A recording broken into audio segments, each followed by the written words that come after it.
A Portrait of the Artist as a Young Man by James Joyce. Chapter 5. He drained his third cup of watery tea to the dregs and set to chewing the crusts of fried bread that were scattered near him, staring into the dark pool of the jar.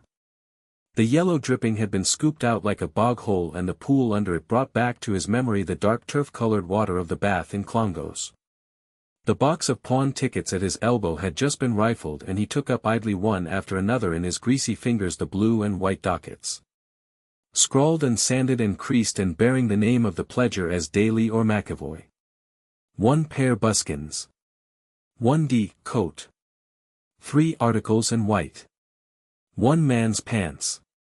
Then he put them aside and gazed thoughtfully at the lid of the box, speckled with louse marks, and asked vaguely, "How much is the clock fast now?"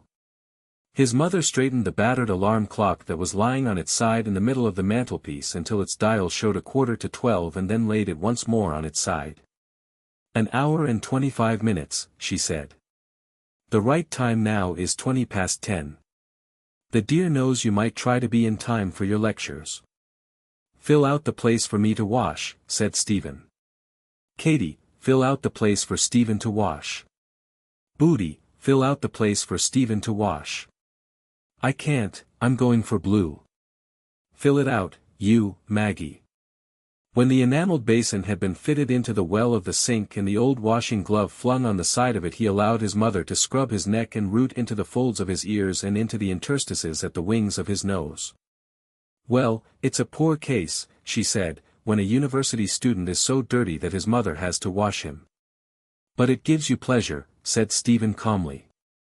An ear-splitting whistle was heard from upstairs, and his mother thrust a damp overall into his hands, saying, "Dry yourself and hurry out for the love of goodness."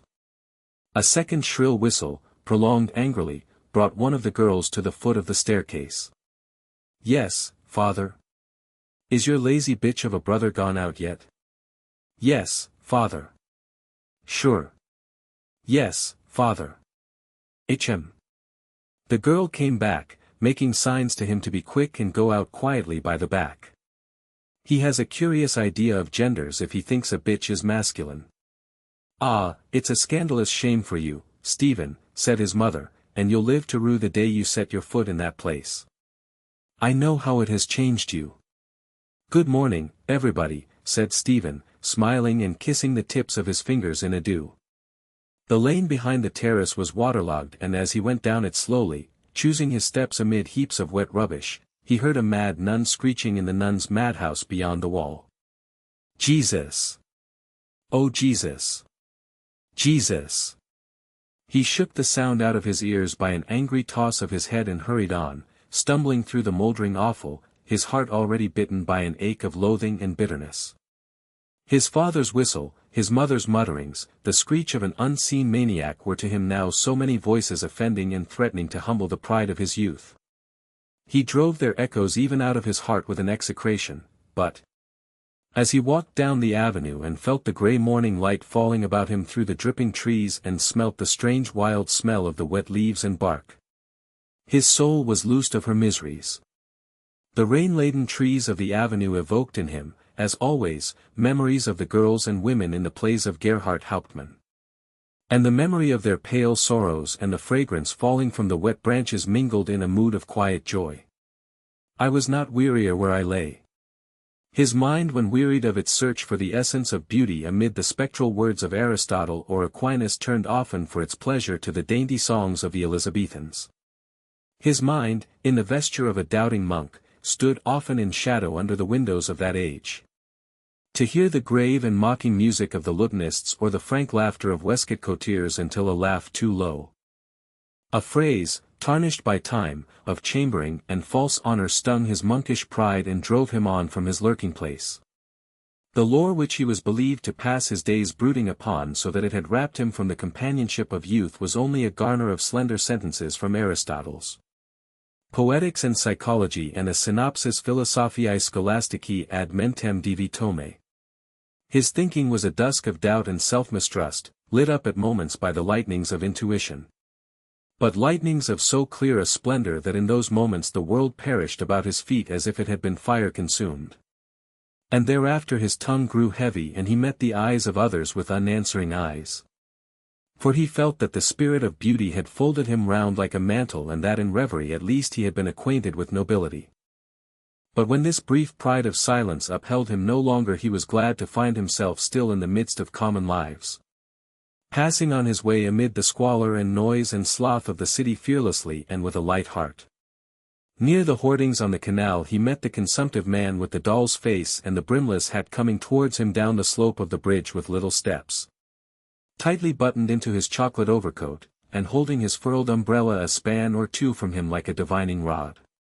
It must be 11, he thought, and peered into a dairy to see the time. The clock in the dairy told him that it was 5 minutes to 5 but, as he turned away, he heard a clock somewhere near him, but unseen, beating 11 strokes in swift precision. Dedalus, you're an antisocial being, wrapped up in yourself.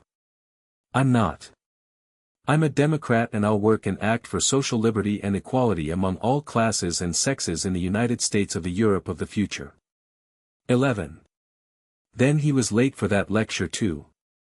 What day of the week was it? He stopped at a newsagent's to read the headline of a placard. Thursday. 10 to 11, English, 11 to 12, French, 12 to 1, Physics. He fancied to himself the English lecture and felt, even at that distance, restless and helpless. He saw the heads of his classmates meekly bent as they wrote in their notebooks the points they were bidden to note. Nominal definitions, essential definitions and examples or dates of birth or death, chief works, a favorable and an unfavorable criticism side by side. His own head was unbent for his thoughts wandered abroad and whether he looked around the little class of students or out of the window across the desolate gardens of the green an odor assailed him of cheerless cellar damp and decay. Another head than his, right before him in the first benches, was poised squarely above its bending fellows like the head of a priest appealing without humility to the tabernacle for the humble worshippers about him. Why was it that when he thought of Cranley he could never raise before his mind the entire image of his body but only the image of the head and face? Even now against the grey curtain of the morning he saw it before him like the phantom of a dream, the face of a severed head or death mask. Crowned on the brows by its stiff black upright hair as by an iron crown.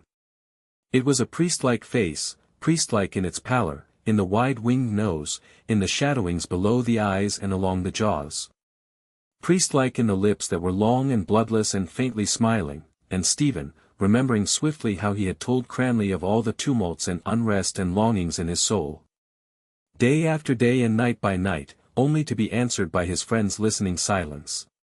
Would have told himself that it was the face of a guilty priest who heard confessions of those whom he had not power to absolve but that he felt again in memory the gaze of its dark womanish eyes. Through this image he had a glimpse of a strange dark cavern of speculation but at once turned away from it, feeling that it was not yet the hour to enter it. But the nightshade of his friend's listlessness seemed to be diffusing in the air around him a tenuous and deadly exhalation and he found himself glancing from one casual word to another on his right or left in stolid wonder that they had been so silently emptied of instantaneous sense until every mean shop legend bound his mind like the words of a spell. And his soul shriveled up sighing with age as he walked on in a lane among heaps of dead language. The ivy winds upon the wall, and winds and twines upon the wall, the yellow ivy upon the wall, ivy, ivy up the wall. Did anyone ever hear such drivel? Lord Almighty! Who ever heard of ivy whining on a wall? Yellow ivy, that was all right. Yellow ivory also. And what about ivory ivy? The word now shone in his brain, clearer and brighter than any ivory sawn from the mottled tusks of elephants. Ivory, ivoire, avorio, eber. One of the first examples that he had learnt in Latin had run, India mitted eber. And he recalled the shrewd northern face of the rector who had taught him to construe the metamorphoses of Ovid in a courtly English. Made whimsical by the mention of porkers and potsherds and chins of bacon. He had learnt what little he knew of the laws of Latin verse from a ragged book written by a Portuguese priest. Contrahit orator, variant in carmine vates. The crises and victories and secessions in Roman history were handed on to him in the trite words in tanto discrimen and he had tried to peer into the social life of the city of Cities through the words implere allum denariorum, which the rector had rendered sonorously as the filling of a pot with denaries. The pages of his time-worn Horace never felt cold to the touch even when his own fingers were cold. They were human pages, and 50 years before they had been turned by the human fingers of John Duncan Inverarity and by his brother William Malcolm Inverarity. Yes, those were noble names on the dusky flyleaf, and, even for so poor a Latinist as he, the dusky verses were as fragrant as though they had lain all those years in myrtle and lavender and vervain. But yet it wounded him to think that he would never be but a shy guest at the feast of the world's culture, and that the monkish learning, in terms of which he was striving to forge out an aesthetic philosophy, was held no higher by the age he lived in than the subtle and curious jargons of heraldry and falconry. The grey block of Trinity on his left, set heavily in the city's ignorance like a dull stone set in a cumbrous ring, pulled his mind downward, and while he was striving this way and that to free his feet from the fetters of the reformed conscience, he came upon the droll statue of the national poet of Ireland. He looked at it without anger, for, though sloth of the body and of the soul crept over it like unseen vermin, over the shuffling feet and up the folds of the cloak and around the servile head, it seemed humbly conscious of its indignity. It was a furbog in the borrowed cloak of a Milesian, and he thought of his friend Davin, the peasant student. "Go on, Stevie, I have a hard head, you tell me. Call me what you will." The homely version of his Christian name on the lips of his friend had touched Stephen pleasantly when first heard, for he was as formal in speech with others as they were with him. Often, as he sat in Davin's rooms in Grantham Street, wondering at his friend's well-made boots that flanked the wall pair by pair, and repeating for his friend's simple ear the verses and cadences of others which were the veils of his own longing and dejection, the rude furbog mind of his listener had drawn his mind towards it and flung it back again. Drawing it by a quiet inbred courtesy of attention, or by a quaint turn of old English speech, or by the force of its delight in rude bodily skill, for Davin had sat at the feet of Michael Cusack. The gale repelling swiftly and suddenly by a grossness of intelligence, or by a bluntness of feeling, or by a dull stare of terror in the eyes. The terror of soul of a starving Irish village in which the curfew was still a nightly fear. Side by side with his memory of the deeds of prowess of his uncle Matt Davin, the athlete, the young peasant worshipped the sorrowful legend of Ireland. The gossip of his fellow students, which strove to render the flat life of the college significant at any cost, loved to think of him as a young Fenian. His nurse had taught him Irish and shaped his rude imagination by the broken lights of Irish myth. He stood towards the myth upon which no individual mind had ever drawn out a line of beauty, and to its unwieldy tales that divided themselves as they moved down the cycles in the same attitude as towards the Roman Catholic religion. The attitude of a dull-witted loyal serf. Whatsoever of thought or of feeling came to him from England or by way of English culture, his mind stood armed against in obedience to a password. And of the world that lay beyond England he knew only the Foreign Legion of France, in which he spoke of serving. Coupling this ambition with the young man's humour, Stephen had often called him one of the tame geese, and there was even a point of irritation in the name pointed against that very reluctance of speech and deed in his friend, which seemed so often to stand between Stephen's mind, eager of speculation, and the hidden ways of Irish life. One night the young peasant, his spirit stung by the violent or luxurious language in which Stephen escaped from the cold silence of intellectual revolt, had called up before Stephen's mind a strange vision. The two were walking slowly towards Davin's rooms through the dark narrow streets of the poorer Jews. "A thing happened to myself, Stevie, last autumn, coming on winter, and I never told it to a living soul, and you are the first person now I ever told it to. I disremember if it was October or November. It was October, because it was before I came up here to join the matriculation class." Stephen had turned his smiling eyes towards his friend's face, flattered by his confidence and won over to sympathy by the speaker's simple accent. "I was away all that day from my own place over in Buttevant. I don't know if you know where that is, at a hurling match between the Croke's own boys and the fearless Turles, and by God, Stevie, that was the hard fight. My first cousin, Fonzie Davin, was stripped to his buff that day minding cool for the Limericks, but he was up with the forwards half the time and shouting like mad. I never will forget that day. One of the Crokes made a woeful wipe at him one time with his cayman, and I declare to God he was within an aim's ace of getting it at the side of his temple. Oh, Honest to God, if the crook of it caught him that time he was done for. I am glad he escaped, Stephen had said with a laugh, but surely that's not the strange thing that happened you. Well, I suppose that doesn't interest you, but leastways there was such noise after the match that I missed the train home and I couldn't get any kind of a yoke to give me a lift for. As luck would have it, there was a mass meeting that same day over in Castletownroke and all the cars in the country were there. So there was nothing for it only to stay the night or to foot it out. Well, I started to walk and on I went and it was coming on night when I got into the Ballahura Hills. That's better than 10 miles from Kilmallock and there's a long lonely road after that. You wouldn't see the sign of a Christian house along the road or hear a sound. It was pitch dark almost. Once or twice I stopped by the way under a bush to redden my pipe and only for the dew was thick I'd have stretched out there and slept. At last, after a bend of the road, I spied a little cottage with a light in the window. I went up and knocked at the door. A voice asked who was there and I answered I was over at the match in Buttevant and was walking back and that I'd be thankful for a glass of water. After a while a young woman opened the door and brought me out a big mug of milk. She was half undressed as if she was going to bed when I knocked and she had her hair hanging and I thought by her figure and by something in the look of her eyes that she must be carrying a child. She kept me in talk a long while at the door and I thought it strange because her breast and her shoulders were bare. She asked me was I tired and would I like to stop the night there. She said she was all alone in the house and that her husband had gone that morning to Queenstown with his sister to see her off. And all the time she was talking, Stevie, she had her eyes fixed on my face and she stood so close to me I could hear her breathing.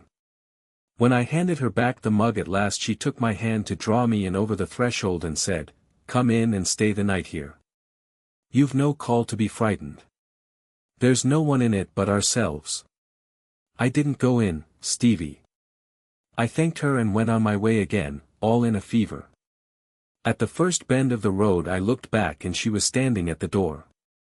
The last words of Davin's story sang in his memory and the figure of the woman in the story stood forth reflected in other figures of the peasant women whom he had seen standing in the doorways at Clane as the college cars drove by. As a type of her race and of his own, a bat-like soul waking to the consciousness of itself in darkness and secrecy and loneliness and through the eyes and voice and gesture of a woman without guile, calling the stranger to her bed. A hand was laid on his arm and a young voice cried, "Ah, gentlemen, your own girl, sir. The first handsel today, gentlemen. By that lovely bunch. Will you, gentlemen?" The blue flowers which she lifted towards him and her young blue eyes seemed to him at that instant images of guilelessness. And he halted till the image had vanished and he saw only her ragged dress and damp coarse hair and hoydenish face. "Do, gentlemen. Don't forget your own girl, sir." "I have no money," said Stephen. "Buy them lovely ones, will you, sir? Only a penny." "Did you hear what I said?" asked Stephen, bending towards her. "I told you I had no money. I tell you again now." "Well, sure, you will some day, sir, please God," the girl answered after an instant. "Possibly," said Stephen, "but I don't think it likely." He left her quickly, fearing that her intimacy might turn to jibing and wishing to be out of the way before she offered her ware to another, a tourist from England or a student of Trinity. Grafton Street, along which he walked, prolonged that moment of discouraged poverty. In the roadway at the head of the street a slab was set to the memory of Wolfe Tone and he remembered having been present with his father at its laying. He remembered with bitterness that scene of tawdry tribute. There were 4 French delegates in a brake and one, a plump smiling young man, held, wedged on a stick, a card on which were printed the words, "Vive l'Irlande." But the trees in Stephen's Green were fragrant of rain and the rain-sodden earth gave forth its mortal odor, a faint incense rising upward through the mold from many hearts. The soul of the gallant venal city which his elders had told him of had shrunk with time to a faint mortal odor rising from the earth and he knew that in a moment when he entered the sombre college he would be conscious of a corruption other than that of Buck Egan and Burnchapel Whaley. It was too late to go upstairs to the French class. He crossed the hall and took the corridor to the left which led to the physics theatre. The corridor was dark and silent but not unwatchful. Why did he feel that it was not unwatchful? Was it because he had heard that in Buck Whaley's time there was a secret staircase there? Or was the Jesuit house extraterritorial and was he walking among aliens? The Ireland of Tone and of Parnell seemed to have receded in space. He opened the door of the theatre and halted in the chilly grey light that struggled through the dusty windows. A figure was crouching before the large grate, and by its leanness and greyness he knew that it was the Dean of Studies lighting the fire. Stephen closed the door quietly and approached the fireplace. "Good morning, sir. Can I help you?" The priest looked up quickly and said. "One moment now, Mr. Dedalus, and you will see. There is an art in lighting a fire. We have the liberal arts and we have the useful arts. This is one of the useful arts." "I will try to learn it," said Stephen. "Not too much coal," said the dean, working briskly at his task, "that is one of the secrets." He produced 4 candle butts from the side pockets of his soutane and placed them deftly among the coals and twisted papers. Stephen watched him in silence. Kneeling thus on the flagstone to kindle the fire and busied with the disposition of his wisps of paper and candle butts, he seemed more than ever a humble server making ready the place of sacrifice in an empty temple. A Levite of the Lord. Like a Levite's robe of plain linen, the faded worn soutane draped the kneeling figure of one whom the canonicals or the bell-bordered ephod would irk and trouble. His very body had waxed old in lowly service of the Lord, in tending the fire upon the altar, in bearing tidings secretly, in waiting upon worldlings, in striking swiftly when bidden, and yet had remained unraced by aught of saintly or of prelatic beauty. Nay, his very soul had waxed old in that service without growing towards light and beauty or spreading abroad a sweet odor of her sanctity. A mortified will no more responsive to the thrill of its obedience than was to the thrill of love or combat his aging body. Spare and sinewy, greyed with a silver-pointed down. The dean rested back on his hunkers and watched the sticks catch. "I am sure I could not light a fire." "You are an artist, are you not, Mr. Dedalus?" said the dean, glancing up and blinking his pale eyes. "The object of the artist is the creation of the beautiful. What the beautiful is another question." He rubbed his hands slowly and drily over the difficulty. "Can you solve that question now?" he asked. "Aquinas," answered Stephen, "says pulchra sunt quae visa placent." "This fire before us," said the dean, "will be pleasing to the eye. Will it therefore be beautiful?" "In so far as it is apprehended by the sight, which I suppose means here aesthetic intellect ion, it will be beautiful. But Aquinas also says bonum est in quod tendit appetitus. In so far as it satisfies the animal craving for warmth, fire is a good. In hell, however, it is an evil." "Quite so," said the dean, "you have certainly hit the nail on the head." He rose nimbly and went towards the door, set it ajar and said, "A draught is said to be a help in these matters." As he came back to the hearth, limping slightly but with a brisk step, Stephen saw the silent soul of a Jesuit look out at him from the pale loveless eyes. Like Ignatius he was lame, but in his eyes burned no spark of Ignatius enthusiasm. Even the legendary craft of the company, a craft subtler and more secret than its fabled books of secret subtle wisdom, had not fired his soul with the energy of apostleship. It seemed as if he used the shifts and lore and cunning of the world, as bidden to do, for the greater glory of God. Without joy in their handling or hatred of that in them which was evil, but turning them with a firm gesture of obedience back upon themselves, and for all this silent service it seemed as if he loved not at all the master and little, if at all, the ends he served. Similiter ac senis baculus, he was, as the founder would have had him, like a staff in an old man's hand. To be leaned on in the road at nightfall or in stress of weather, to lie with a lady's nosegay on a garden seat. To be raised in menace. The dean returned to the hearth and began to stroke his chin. "When may we expect to have something from you on the aesthetic question?" he asked.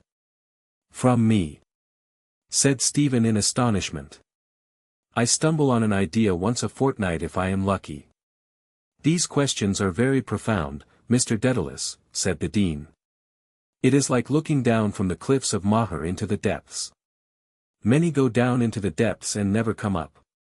Only the trained diver can go down into those depths and explore them and come to the surface again.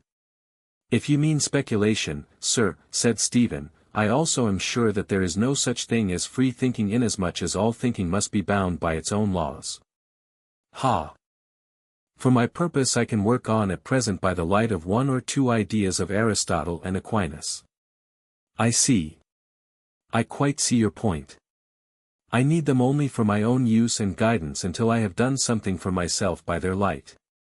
If the lamp smokes or smells I shall try to trim it. If it does not give light enough I shall sell it and buy another. Epictetus also had a lamp, said the dean, which was sold for a fancy price after his death.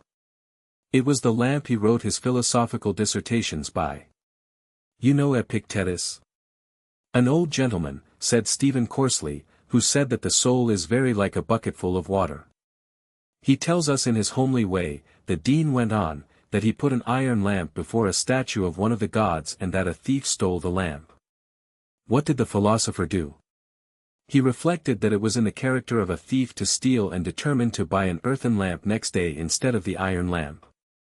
A smell of molten tallow came up from the dean's candle butts and fused itself in Stephen's consciousness with the jingle of the words, bucket and lamp and bucket. The priest's voice, too, had a hard jingling tone. Stephen's mind halted by instinct, checked by the strange tone and the imagery and by the priest's face which seemed like an unlit lamp or a reflector hung in a false focus. What lay behind it or within it? A dull torpor of the soul or the dullness of the thundercloud, charged with intellect ion and capable of the gloom of God? I meant a different kind of lamp, sir, said Stephen. Undoubtedly, said the dean.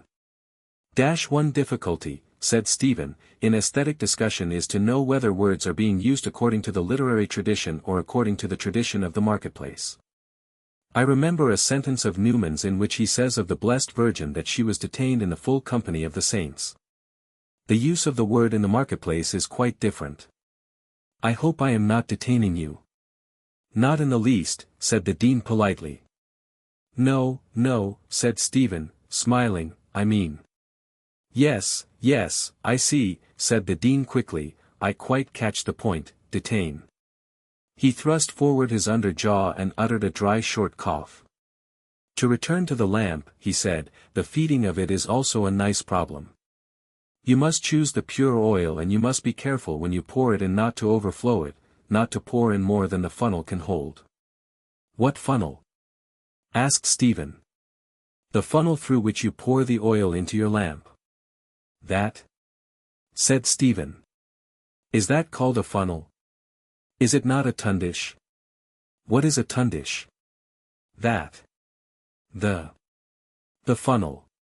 Is that called a tundish in Ireland? Asked the dean.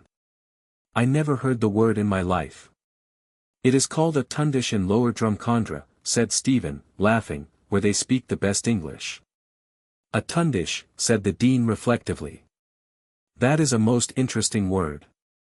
I must look that word up. Upon my word I must. His courtesy of manner rang a little false and Stephen looked at the English convert with the same eyes as the elder brother in the parable may have turned on the prodigal. A humble follower in the wake of clamorous conversions, a poor Englishman in Ireland. He seemed to have entered on the stage of Jesuit history when that strange play of intrigue and suffering and envy and struggle and indignity had been all but given through a latecomer. A tardy spirit. From what had he set out? Perhaps he had been born and bred among serious dissenters, seeing salvation in Jesus only and abhorring the vain pomps of the establishment.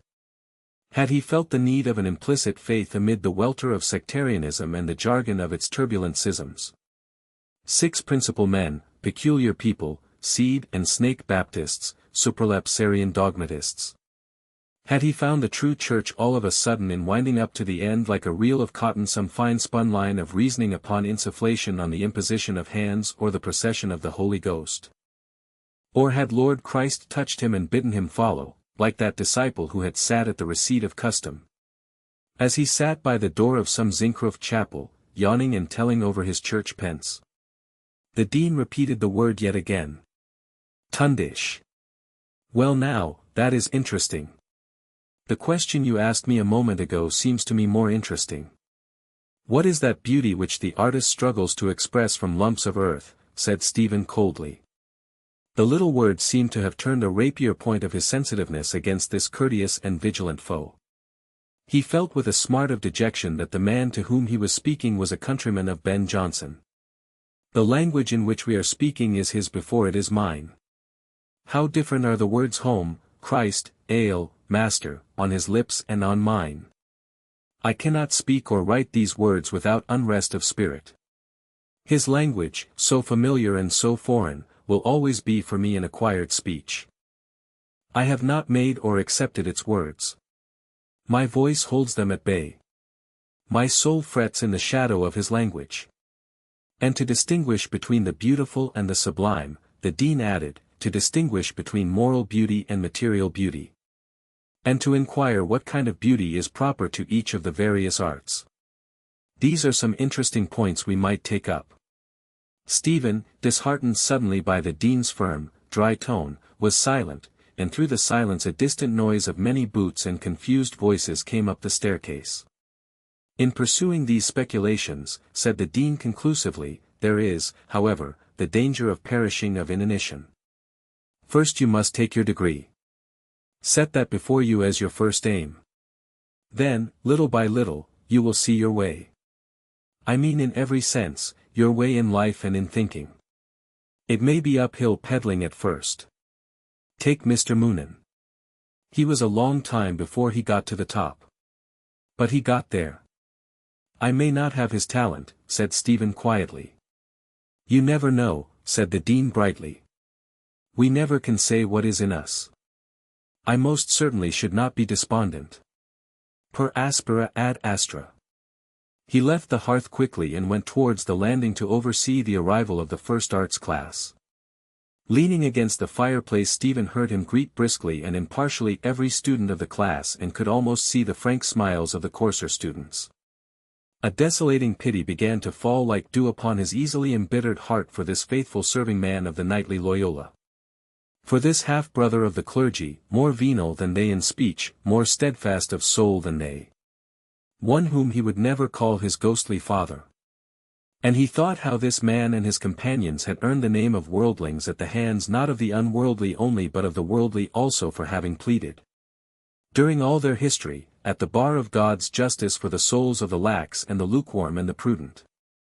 The entry of the professor was signaled by a few rounds of Kentish fire from the heavy boots of those students who sat on the highest tier of the gloomy theatre under the grey cobwebbed windows.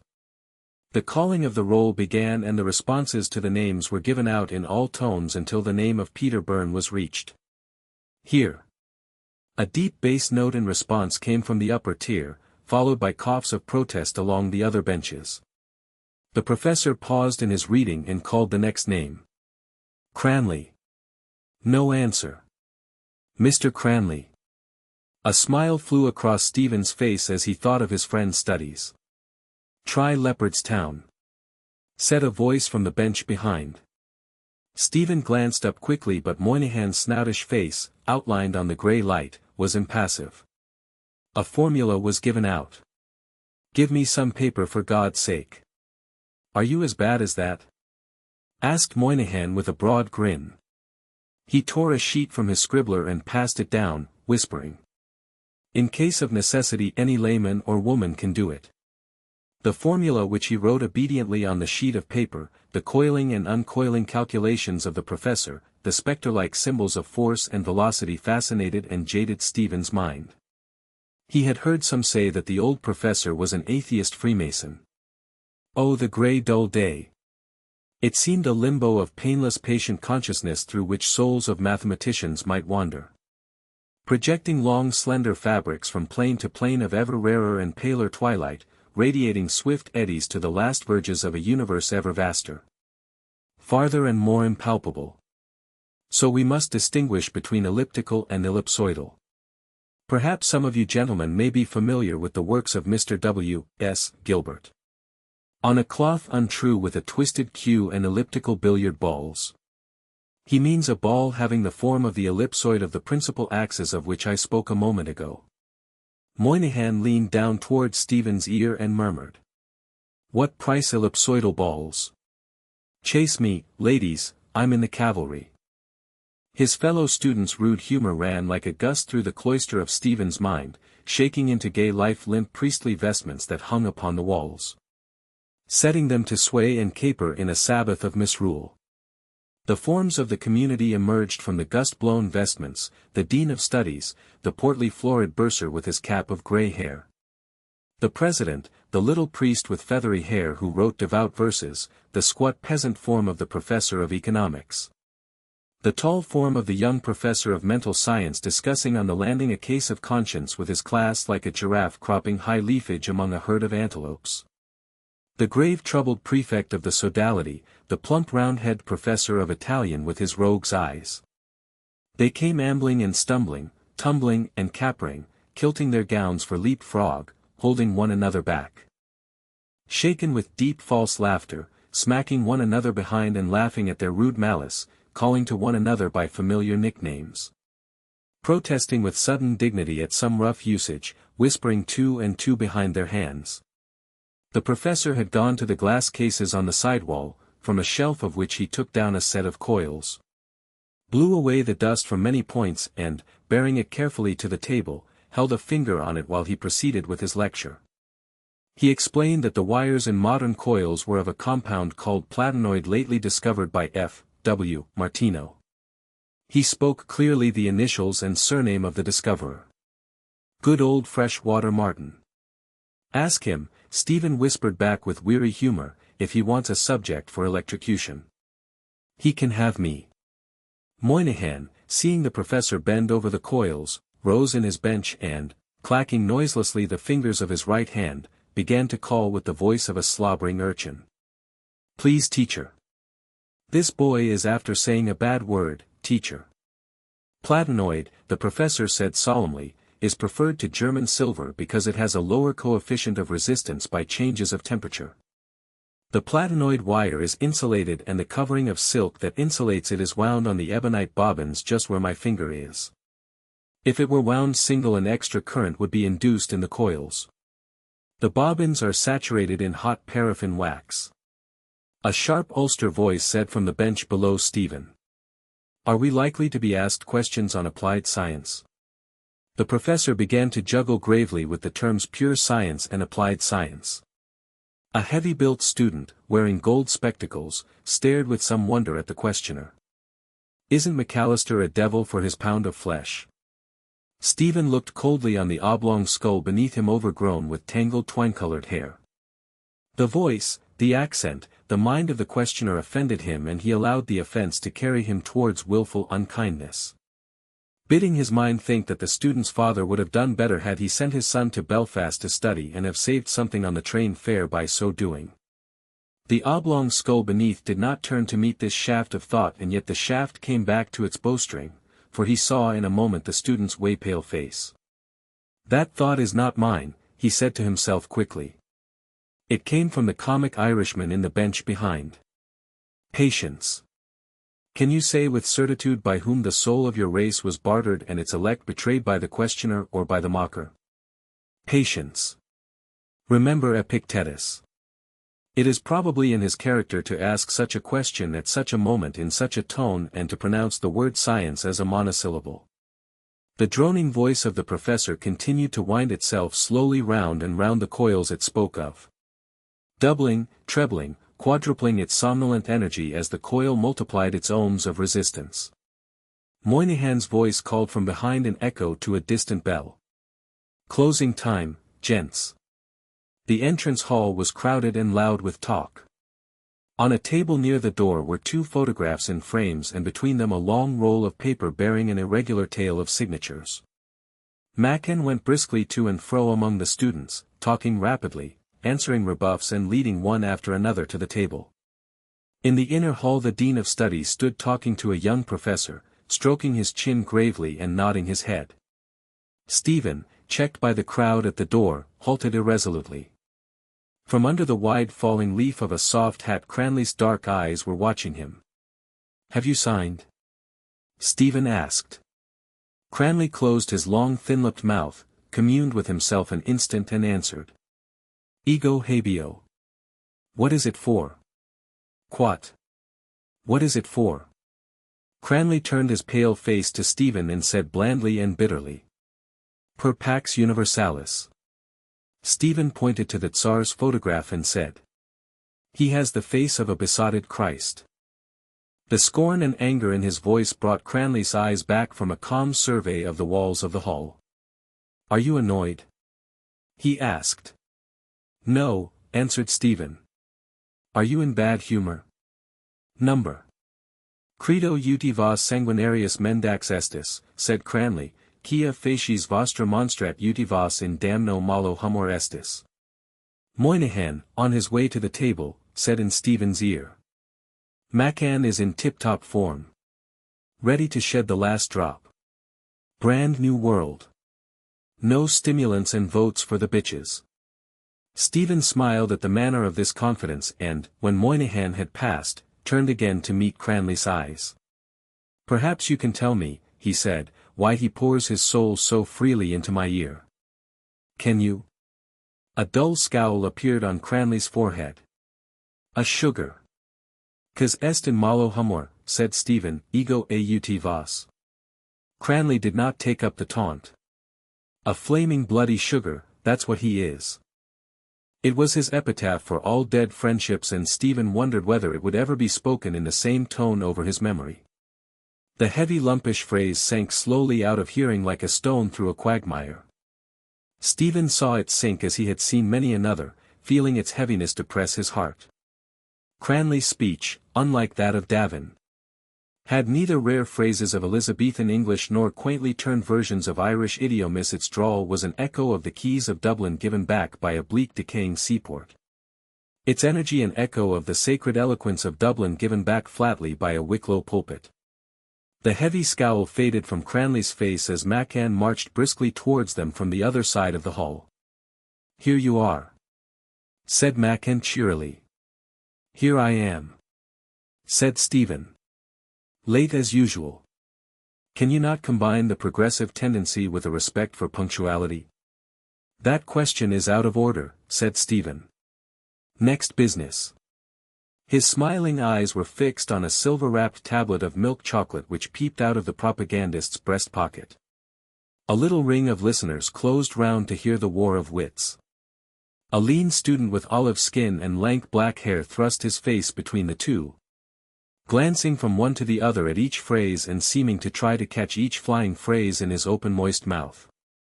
Cranley took a small grey handball from his pocket and began to examine it closely, turning it over and over. Next business, said Macan. He gave a loud cough of laughter, smiled broadly and tugged twice at the straw-colored goatee which hung from his blunt chin. The next business is to sign the testimonial. Will you pay me anything if I sign? Asked Stephen. I thought you were an idealist, said Macan. The gypsy-like student looked about him and addressed the onlookers in an indistinct bleating voice. By hell, that's a queer notion. I consider that notion to be a mercenary notion. His voice faded into silence. No heed was paid to his words.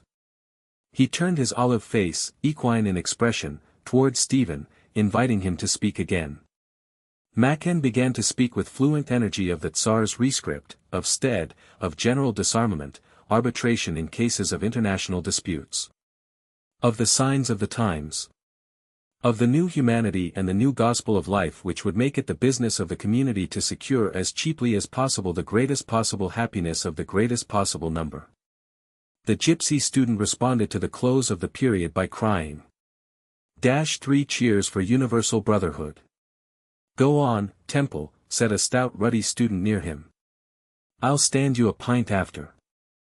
I'm a believer in universal brotherhood, said Temple, glancing about him out of his dark oval eyes. Marx is only a bloody cod. Cranley gripped his arm tightly to check his tongue, smiling uneasily, and repeated. Easy, easy, easy.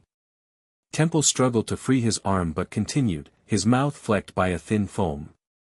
Socialism was founded by an Irishman, and the first man in Europe who preached the freedom of thought was Collins. 200 years ago. He denounced priestcraft, the philosopher of Middlesex. 3 cheers for John Anthony Collins. A thin voice from the verge of the ring replied. Pip. Pip. Moynihan murmured beside Stephen's ear. And what about John Anthony's poor little sister? Lottie Collins lost her drawers, won't you kindly lend her yours? Stephen laughed and Moynihan, pleased with the result, murmured again.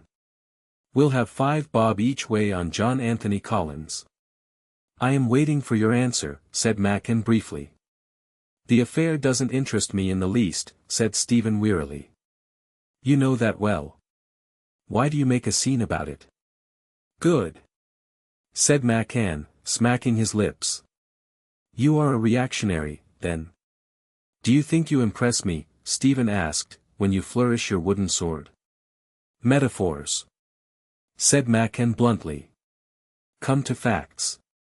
Stephen blushed and turned aside.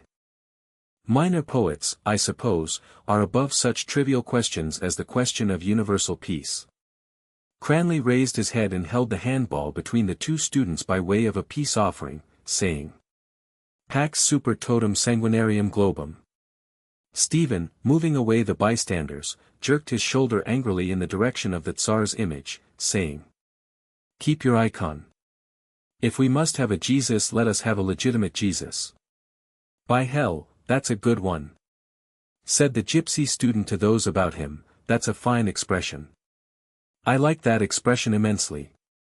He gulped down the spittle in his throat as if he were gulping down the phrase and, fumbling at the peak of his tweed cap, turned to Stephen, saying, Excuse me, sir, what do you mean by that expression you uttered just now? Feeling himself jostled by the students near him, he said to them. I am curious to know now what he meant by that expression. He turned again to Stephen and said in a whisper. Do you believe in Jesus? I believe in man. Of course, I don't know if you believe in man. I admire you, sir. I admire the mind of man independent of all religions. Is that your opinion about the mind of Jesus? Go on, Temple, said the stout ruddy student, returning, as was his wont, to his first idea, that pint is waiting for you. He thinks I'm an imbecile, Temple explained to Stephen, because I'm a believer in the power of mind. Cranley linked his arms into those of Stephen and his admirer and said. Nos ad manum ballum jocabimus. Stephen, in the act of being led away, caught sight of Machan's flushed blunt-featured face. My signature is of no account, he said politely. You are right to go your way. Leave me to go mine. Dedalus, said Machen crisply, I believe you're a good fellow, but you have yet to learn the dignity of altruism and the responsibility of the human individual. A voice said. Intellectual crankery is better out of this movement than in it. Stephen, recognizing the harsh tone of McAllister's voice, did not turn in the direction of the voice. Cranley pushed solemnly through the throng of students, linking Stephen and Temple like a celebrant attended by his ministers on his way to the altar. Temple bent eagerly across Cranley's breast and said. Did you hear McAllister what he said? That youth is jealous of you. Did you see that? I bet Cranley didn't see that. By hell, I saw that at once. As they crossed the inner hall, the Dean of Studies was in the act of escaping from the student with whom he had been conversing. Not a doubt of it, Mr. Hackett. Very fine. Not a doubt of it. In the middle of the hall the prefect of the college sodality was speaking earnestly, in a soft querulous voice, with a boarder. As he spoke he wrinkled a little his freckled brow and bit, between his phrases, at a tiny bone pencil. I hope the matric men will all come. The first arts men are pretty sure. Second arts, too. We must make sure of the newcomers. Temple bent again across Cranley, as they were passing through the doorway, and said in a swift whisper. Do you know that he is a married man? He was a married man before they converted him. He has a wife and children somewhere. By hell, I think that's the queerest notion I ever heard. Eh. His whisper trailed off into sly cackling laughter. You flaming floundering fool. I'll take my dying Bible there isn't a bigger bloody ape, do you know, than you in the whole flaming bloody world. Temple wriggled in his grip, laughing still with sly content, while Cranley repeated flatly at every rude shake. A flaming flaring bloody idiot. They crossed the weedy garden together. The president, wrapped in a heavy loose cloak, was coming towards them along one of the walks, reading his office. At the end of the walk he halted before turning and raised his eyes. The students saluted, Temple fumbling as before at the peak of his cap. They walked forward in silence. As they neared the alley, Stephen could hear the thuds of the players' hands and the wet smacks of the ball and Davin's voice crying out excitedly at each stroke. The three students halted round the box on which Davin sat to follow the game. "Excuse me, I wanted to ask you, do you believe that Jean-Jacques Rousseau was a sincere man?" Stephen laughed outright. "Temple, I declare to the living God if you say another word, do you know, to anybody on any subject, I'll kill you super spot. He was like you, I fancy," said Stephen, an emotional man. "Blast him, curse him," said Cranley broadly. "Don't talk to him at all." "Sure, you might as well be talking, do you know, to a flaming chamberpot as talking to Temple. Go home, Temple. For God's sake, go home." "I don't care a damn about you, Cranley," answered Temple, moving out of reach of the uplifted stave and pointing at Stephen. "He's the only man I see in this institution that has an individual mind." "Institution. Individual," cried Cranley. "Go home, blast you, for you're a hopeless bloody man." "I'm an emotional man," said Temple. "That's quite rightly expressed. And I'm proud that I'm an emotionalist." He sidled out of the alley, smiling slyly. Cranley watched him with a blank expressionless face. "Look at him," he said. "Did you ever see such a go-by-the-wall?" His phrase was greeted by a strange laugh from a student who lounged against the wall, his peaked cap down on his eyes. The laugh, pitched in a high key and coming from a so muscular frame, seemed like the whinny of an elephant. The student's body shook all over and, to ease his mirth, he rubbed both his hands delightedly over his groins. "Lynch is awake," said Cranley. Lynch, for answer, straightened himself and thrust forward his chest. "Lynch puts out his chest," said Stephen, as a criticism of life. Lynch smote himself sonorously on the chest and said, "Who has anything to say about my girth?" Cranley took him at the word and the two began to tussle. When their faces had flushed with the struggle they drew apart, panting. Stephen bent down towards Davin who, intent on the game, had paid no heed to the talk of the others. "And how is my little tame goose?" he asked. "Did he sign, too?" Davin nodded and said. "And you, Stevie?" Stephen shook his head. "You're a terrible man, Stevie," said Davin, taking the short pipe from his mouth, always alone. "Now that you have signed the petition for universal peace," said Stephen, "I suppose you will burn that little copybook one saw in your room." As Davin did not answer, Stephen began to quote. "Long pace, Vienna. Right incline, Vienna. Vienna, by numbers, salute, 1, 2. "That's a different question," said Davin. "I'm an Irish nationalist, first and foremost. But that's you all out. You're a born sneerer, Stevie. When you make the next rebellion with holy sticks," said Stephen, "and want the indispensable informer, tell me. I can find you a few in this college." "I can't understand you," said Davin. "One time I hear you talk against English literature. Now you talk against the Irish informers. What with your name and your ideas? Are you Irish at all? Come with me now to the office of arms and I will show you the tree of my family," said Stephen. "Then be one of us," said Davin. "Why don't you learn Irish? Why did you drop out of the league class after the first lesson?" "You know one reason why," answered Stephen. Davin tossed his head and laughed. "Oh, come now," he said. "Is it on account of that certain young lady and Father Moran? But that's all in your own mind, Stevie. They were only talking and laughing."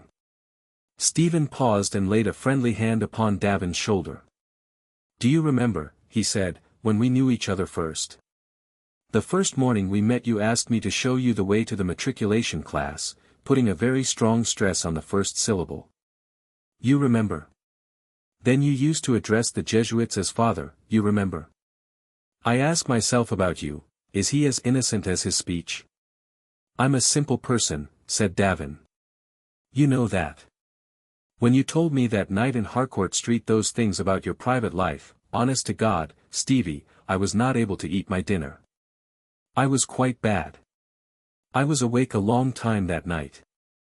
Why did you tell me those things? Thanks, said Stephen. You mean I am a monster? No, said Davin. But I wish you had not told me. A tide began to surge beneath the calm surface of Stephen's friendliness. This race and this country and this life produced me, he said. I shall express myself as I am. Try to be one of us, repeated Davin. In heart you are an Irishman but your pride is too powerful. My ancestors threw off their language and took another, Stephen said. They allowed a handful of foreigners to subject them. Do you fancy I am going to pay in my own life and person debts they made? What for? For our freedom, said Davin. No honorable and sincere man, said Stephen, has given up to you his life and his youth and his affections from the days of Tone to those of Parnell. But you sold him to the enemy or failed him in need or reviled him and left him for another. And you invite me to be one of you. I'd see you damned first. They died for their ideals, Stevie, said Davin. Our day will come yet, believe me. Stephen, following his own thought, was silent for an instant. The soul is born, he said vaguely, first in those moments I told you of. It has a slow and dark birth, more mysterious than the birth of the body. When the soul of a man is born in this country there are nets flung at it to hold it back from flight. You talk to me of nationality, language, religion. I shall try to fly by those nets. Davin knocked the ashes from his pipe. Too deep for me, Stevie, he said. But a man's country comes first. Ireland first, Stevie. You can be a poet or a mystic after. Do you know what Ireland is? Asked Stephen with cold violence. Ireland is the old sow that eats her farrow. Davin rose from his box and went towards the players, shaking his head sadly. But in a moment his sadness left him and he was hotly disputing with Cranley and the two players who had finished their game. A match of 4 was arranged, Cranley insisting, however, that his ball should be used. Your soul. Stephen stood with Lynch till the score began to rise. Then he plucked him by the sleeve to come away. Let us eat go, as Cranley has it. Stephen smiled at this side thrust. They passed back through the garden and out through the hall where the doddering porter was pinning up a hall notice in the frame. At the foot of the steps they halted and Stephen took a packet of cigarettes from his pocket and offered it to his companion. I know you are poor, he said. Damn your yellow insolence, answered Lynch. This second proof of Lynch's culture made Stephen smile again. It was a great day for European culture, he said, when you made up your mind to swear in yellow. They lit their cigarettes and turned to the right. Aristotle has not defined pity and terror. I have. I say. Lynch halted and said bluntly. Stop. I won't listen. I am sick. I was out last night on a yellow drunk with Horan and Goggins. Stephen went on. Pity is the feeling which arrests the mind in the presence of whatsoever is grave and constant in human sufferings and unites it with the human sufferer. Terror is the feeling which arrests the mind in the presence of whatsoever is grave and constant in human sufferings and unites it with the secret cause. Repeat, said Lynch. Stephen repeated the definition slowly. A girl got into a hansom a few days ago, he went on, in London. She was on her way to meet her mother whom she had not seen for many years. At the corner of a street the shaft of a lorry shivered the window of the hansom in the shape of a star. A long fine needle of the shivered glass pierced her heart. She died on the instant. The reporter called it a tragic death. It is not. It is remote from terror and pity according to the terms of my definitions. The tragic emotion, in fact, is a face looking two ways, towards terror and towards pity, both of which are phases of it. You see, I use the word arrest. I mean that the tragic emotion is static. Or rather the dramatic emotion is. The feelings excited by improper art are kinetic, desire or loathing. Desire urges us to possess, to go to something, loathing urges us to abandon, to go from something. The arts which excite them, pornographical or didactic, are therefore improper arts.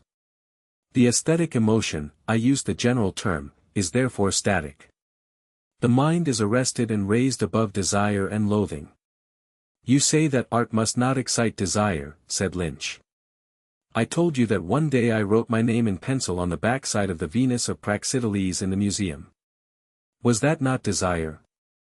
I speak of normal natures, said Stephen. You also told me that when you were a boy in that charming Carmelite school you ate pieces of dried cow dung.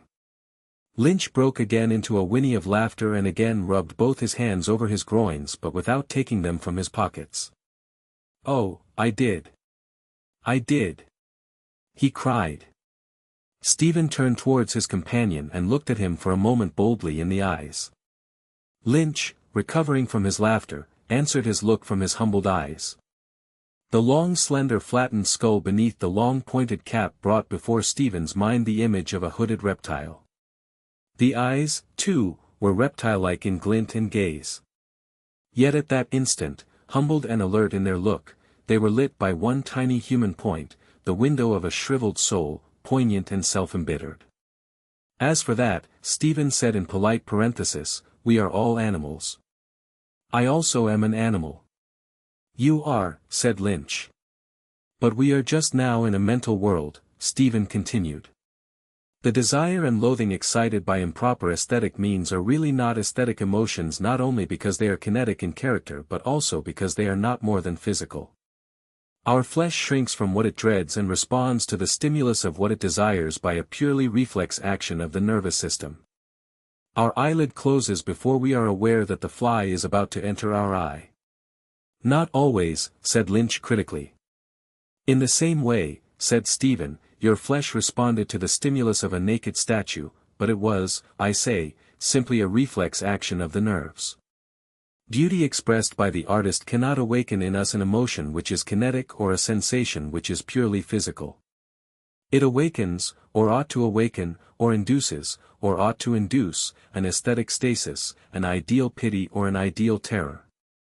A stasis called forth, prolonged, and at last dissolved by what I call the rhythm of beauty. What is that exactly? Asked Lynch. Rhythm, said Stephen, is the first formal aesthetic relation of part to part in any aesthetic whole or of an aesthetic whole to its part or parts or of any part to the aesthetic whole of which it is a part. If that is rhythm, said Lynch, let me hear what you call beauty, and, please remember, though I did eat a cake of cow dung once, that I admire only beauty. Stephen raised his cap as if in greeting. Then, blushing slightly, he laid his hand on Lynch's thick tweed sleeve. We are right, he said, and the others are wrong. To speak of these things and to try to understand their nature and, having understood it, to try slowly and humbly and constantly to express.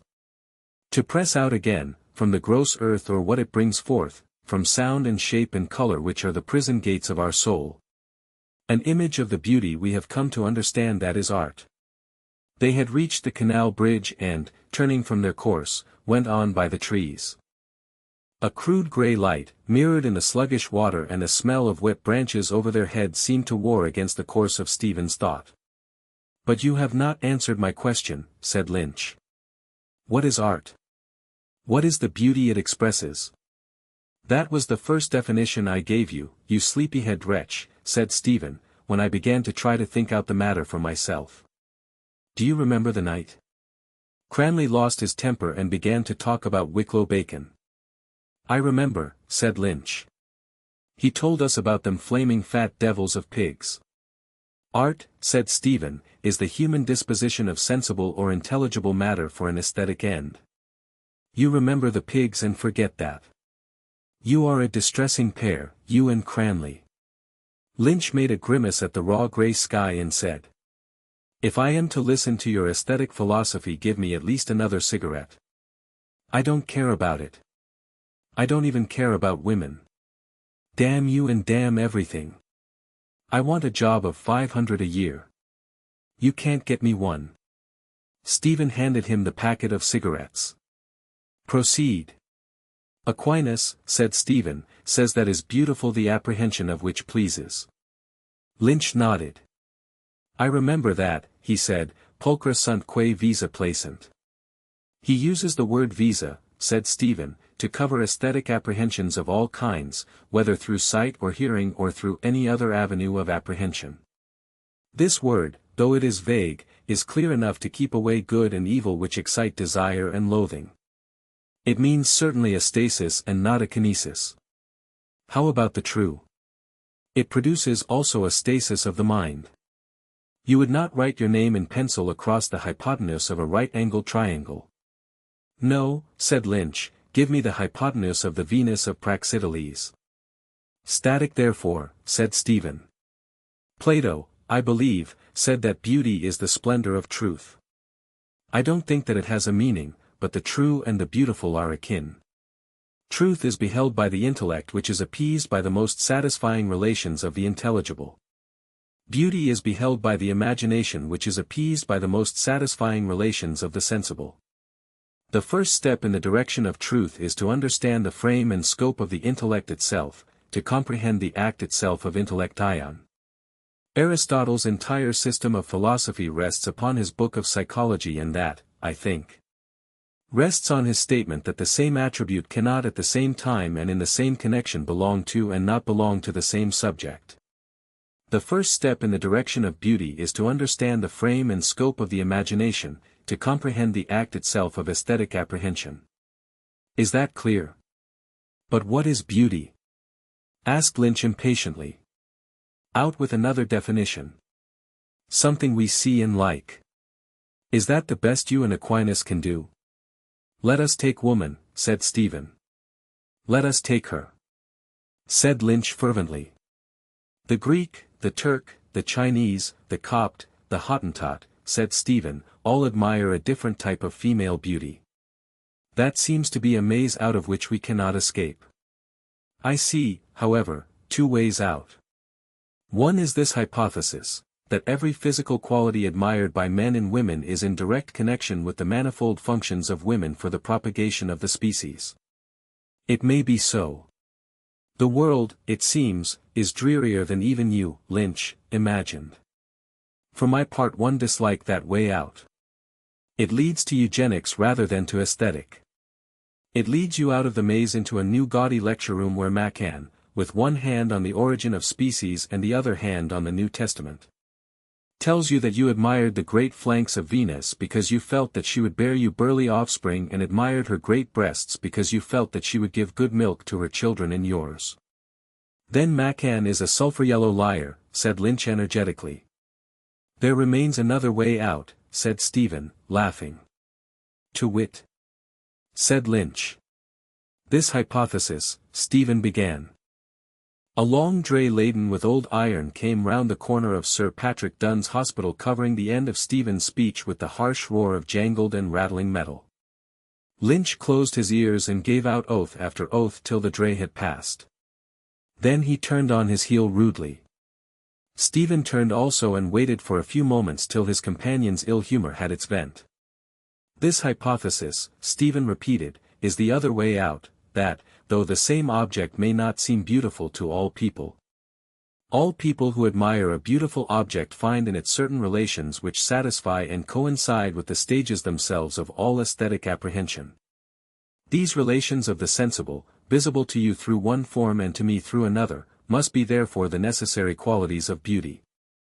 Now, we can return to our old friend St. Thomas for another pennyworth of wisdom. Lynch laughed. It amuses me vastly, he said, to hear you quoting him time after time like a jolly round friar. Are you laughing in your sleeve? McAllister, answered Stephen, would call my aesthetic theory applied Aquinas. So far as this side of aesthetic philosophy extends, Aquinas will carry me all along the line. When we come to the phenomena of artistic conception, artistic gestation, and artistic reproduction, I require a new terminology and a new personal experience. Of course, said Lynch. After all, Aquinas, in spite of his intellect, was exactly a good round friar. But you will tell me about the new personal experience and new terminology some other day. Hurry up and finish the first part. Who knows? Said Stephen, smiling. Perhaps Aquinas would understand me better than you. He was a poet himself. He wrote a hymn for Maundy Thursday. It begins with the words Pange lingua gloriosi. They say it is the highest glory of the hymnal. It is an intricate and soothing hymn. I like it, but there is no hymn that can be put beside that mournful and majestic processional song, the Vexilla Regis of Venantius Fortunatus. Lynch began to sing softly and solemnly in a deep bass voice. Impleta sunt quae consonant David fideli carmine descendo nationibus regnavit a ligno deus. That's great. He said, well pleased. Great music. They turned into Lower Mount Street. A few steps from the corner a fat young man, wearing a silk neckcloth, saluted them and stopped. Did you hear the results of the exams? He asked. Griffin was plucked. Halpin and O'Flynn are through the Home Civil. Moonan got 5th place in the Indian. O'Shaughnessy got 14th. The Irish fellows in Clark's gave them a feed last night. They all ate curry. His pallid bloated face expressed benevolent malice and, as he had advanced through his tidings of success, his small fat encircled eyes vanished out of sight and his weak wheezing voice out of hearing. In reply to a question of Stephen's, his eyes and his voice came forth again from their lurking places. Yes, MacCulloch and I, he said. He's taking pure mathematics and I'm taking constitutional history. There are 20 subjects. I'm taking botany too. You know I'm a member of the field club. He drew back from the other two in a stately fashion and placed a plump woolen-gloved hand on his breast from which muttered wheezing laughter at once broke forth. Bring us a few turnips and onions the next time you go out, said Stephen Drilly, to make a stew. The fat student laughed indulgently and said, we are all highly respectable people in the field club. Last Saturday we went out to Glenmalure, 7 of us. With women, Donovan? Said Lynch. Donovan again laid his hand on his chest and said, our end is the acquisition of knowledge. Then he said quickly, I hear you are writing some essays about aesthetics. Stephen made a vague gesture of denial. Goethe and Lessing, said Donovan, have written a lot on that subject, the classical school and the romantic school and all that. The Laocoon interested me very much when I read it. Of course it is idealistic, German, ultra-profound. Neither of the others spoke. Donovan took leave of them urbanely. I must go, he said softly and benevolently. I have a strong suspicion, amounting almost to a conviction, that my sister intended to make pancakes today for the dinner of the Donovan family. Goodbye, Stephen said in his wake. Don't forget the turnips for me and my mate. Lynch gazed after him, his lip curling in slow scorn till his face resembled a devil's mask. To think that yellow pancake-eating excrement can get a good job, he said at length, and I have to smoke cheap cigarettes. They turned their faces towards Merrion Square and went for a little in silence. To finish what I was saying about beauty, said Stephen, the most satisfying relations of the sensible must therefore correspond to the necessary phases of artistic apprehension. Find these and you find the qualities of universal beauty. Aquinas says, ad pulchritudinem tria requirantur integritas, consonantia, claritas. I translate it so, 3 things are needed for beauty, wholeness, harmony and radiance. Do these correspond to the phases of apprehension? Are you following? Of course, I am, said Lynch. If you think I have an excrementitious intelligence, run after Donovan and ask him to listen to you. Stephen pointed to a basket which a butcher's boy had slung inverted on his head. Look at that basket, he said. I see it, said Lynch. In order to see that basket, said Stephen, your mind first of all separates the basket from the rest of the visible universe which is not the basket. The first phase of apprehension is a bounding line drawn about the object to be apprehended. An aesthetic image is presented to us either in space or in time. What is audible is presented in time, what is visible is presented in space. But temporal or spatial, the aesthetic image is first luminously apprehended as self-bounded and self-contained upon the immeasurable background of space or time which is not it. You apprehended it as one thing. You see it as one whole. You apprehend its wholeness. That is integritas. Bull's eye. Said Lynch, laughing. Go on. Then, said Stephen, you pass from point to point, led by its formal lines, you apprehend it as balanced part against part within its limits, you feel the rhythm of its structure. In other words, the synthesis of immediate perception is followed by the analysis of apprehension. Having first felt that it is one thing, you feel now that it is a thing. You apprehend it as complex, multiple, divisible, separable, made up of its parts, the result of its parts and their sum, harmonious. That is consonantia. Bull's eye again. Said Lynch wittily. Tell me now what is claritas and you win the cigar. The connotation of the word, Stephen said, is rather vague. Aquinas uses a term which seems to be inexact. It baffled me for a long time. It would lead you to believe that he had in mind symbolism or idealism, the supreme quality of beauty being a light from some other world. The idea of which the matter is but the shadow, the reality of which it is but the symbol. I thought he might mean that claritas is the artistic discovery and representation of the divine purpose in anything or a force of generalization which would make the aesthetic image a universal one. Make it outshine its proper conditions. But that is literary talk. I understand it so. When you have apprehended that basket as one thing and have then analyzed it according to its form and apprehended it as a thing, you make the only synthesis which is logically and aesthetically permissible. You see that it is that thing which it is and no other thing. The radiance of which he speaks in the scholastic quidditas, the whatness of a thing. This supreme quality is felt by the artist when the aesthetic image is first conceived in his imagination. The mind in that mysterious instant Shelley likened beautifully to a fading coal. The instant wherein that supreme quality of beauty, the clear radiance of the aesthetic image, is apprehended luminously by the mind which has been arrested by its wholeness and fascinated by its harmony, is the luminous silent stasis of aesthetic pleasure. A spiritual state very like to that cardiac condition which the Italian physiologist Luigi Galvani, using a phrase almost as beautiful as Shelley's, called the enchantment of the heart.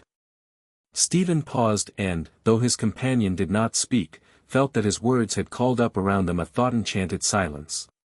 What I have said, he began again, refers to beauty in the wider sense of the word, in the sense which the word has in the literary tradition. In the marketplace it has another sense.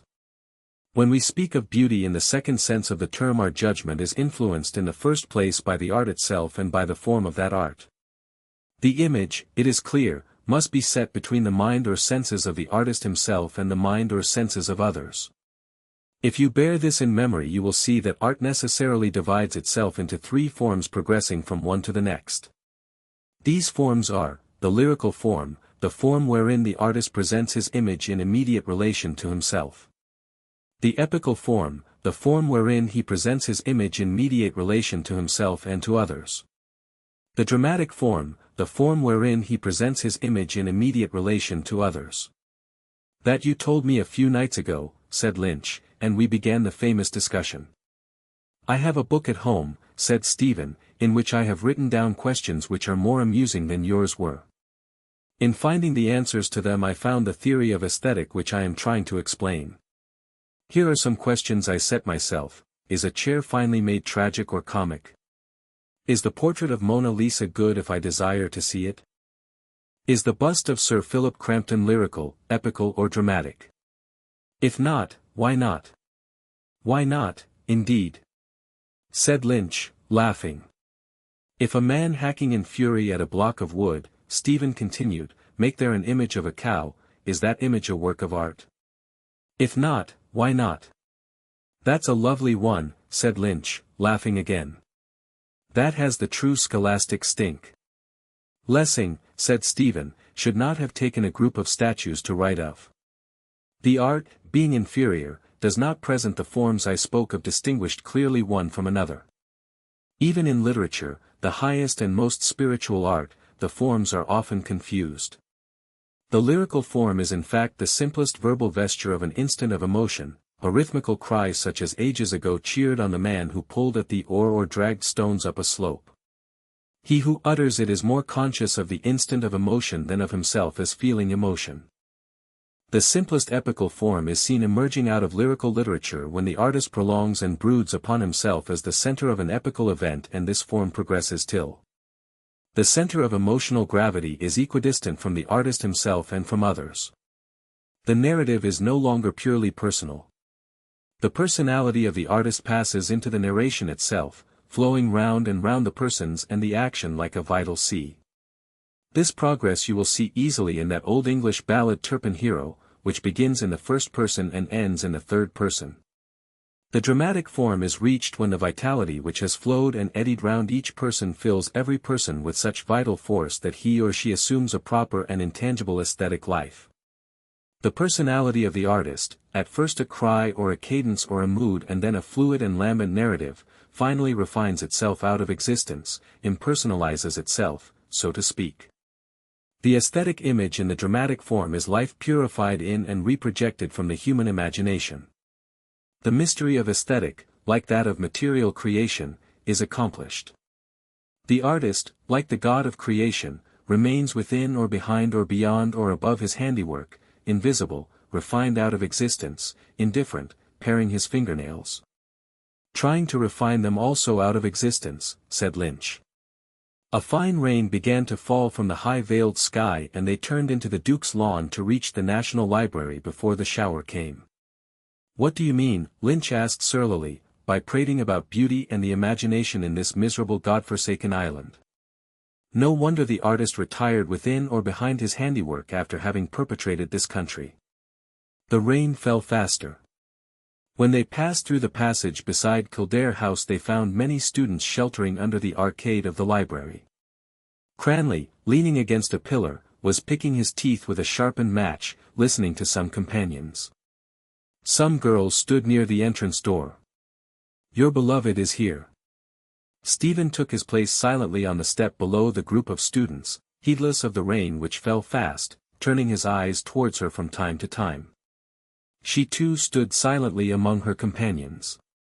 She has no priest to flirt with, he thought with conscious bitterness, remembering how he had seen her last. Lynch was right. His mind emptied of theory and courage, lapsed back into a listless peace. He heard the students talking among themselves. They spoke of two friends who had passed the final medical examination, of the chances of getting places on ocean liners, of poor and rich practices. "That's all a bubble. An Irish country practice is better. Hines was 2 years in Liverpool and he says the same. A frightful hole he said it was. Nothing but midwifery cases. Do you mean to say it is better to have a job here in the country than in a rich city like that? I know a fellow. Hines has no brains. He got through by stewing, pure stewing. Don't mind him.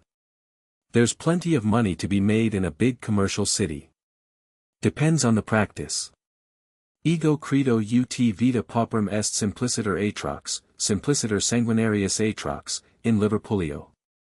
Their voices reached his ears as if from a distance in interrupted pulsation. She was preparing to go away with her companions. The quick light shower had drawn off, tarrying in clusters of diamonds among the shrubs of the quadrangle where an exhalation was breathed forth by the blackened earth. Their trim boots prattled as they stood on the steps of the colonnade, talking quietly and gaily, glancing at the clouds. Holding their umbrellas at cunning angles against the few last raindrops, closing them again, holding their skirts demurely. And if he had judged her harshly? If her life were a simple rosary of hours, her life simple and strange as a bird's life, gay in the morning, restless all day, tired at sundown. Her heart simple and wilful as a bird's heart. Towards dawn he awoke. Oh, what sweet music! His soul was all dewy wet. Over his limbs in sleep pale cool waves of light had passed. He lay still, as if his soul lay amid cool waters, conscious of faint sweet music. His mind was waking slowly to a tremulous morning knowledge, a morning inspiration. A spirit filled him, pure as the purest water, sweet as dew, moving as music. But how faintly it was breathed, how passionlessly, as if the seraphim themselves were breathing upon him. His soul was waking slowly, fearing to awake wholly. It was that windless hour of dawn when madness wakes and strange plants open to the light and the moth flies forth silently. An enchantment of the heart. The night had been enchanted. In a dream or vision he had known the ecstasy of seraphic life. Was it an instant of enchantment only or long hours and years and ages? The instant of inspiration seemed now to be reflected from all sides at once from a multitude of cloudy circumstances of what had happened or of what might have happened. The instant flashed forth like a point of light and now from cloud on cloud of vague circumstance confused form was veiling softly its afterglow. Oh! In the virgin womb of the imagination the Word was made flesh. Gabriel the seraph had come to the Virgin's chamber. An afterglow deepened within his spirit, whence the white flame had passed, deepening to a rose and ardent light. That rose and ardent light was her strange wilful heart, strange that no man had known or would know. Wilful from before the beginning of the world, and lured by that ardent rose-like glow the choirs of the seraphim were falling from heaven. Are you not weary of ardent ways, lure of the fallen seraphim? Tell no more of enchanted days.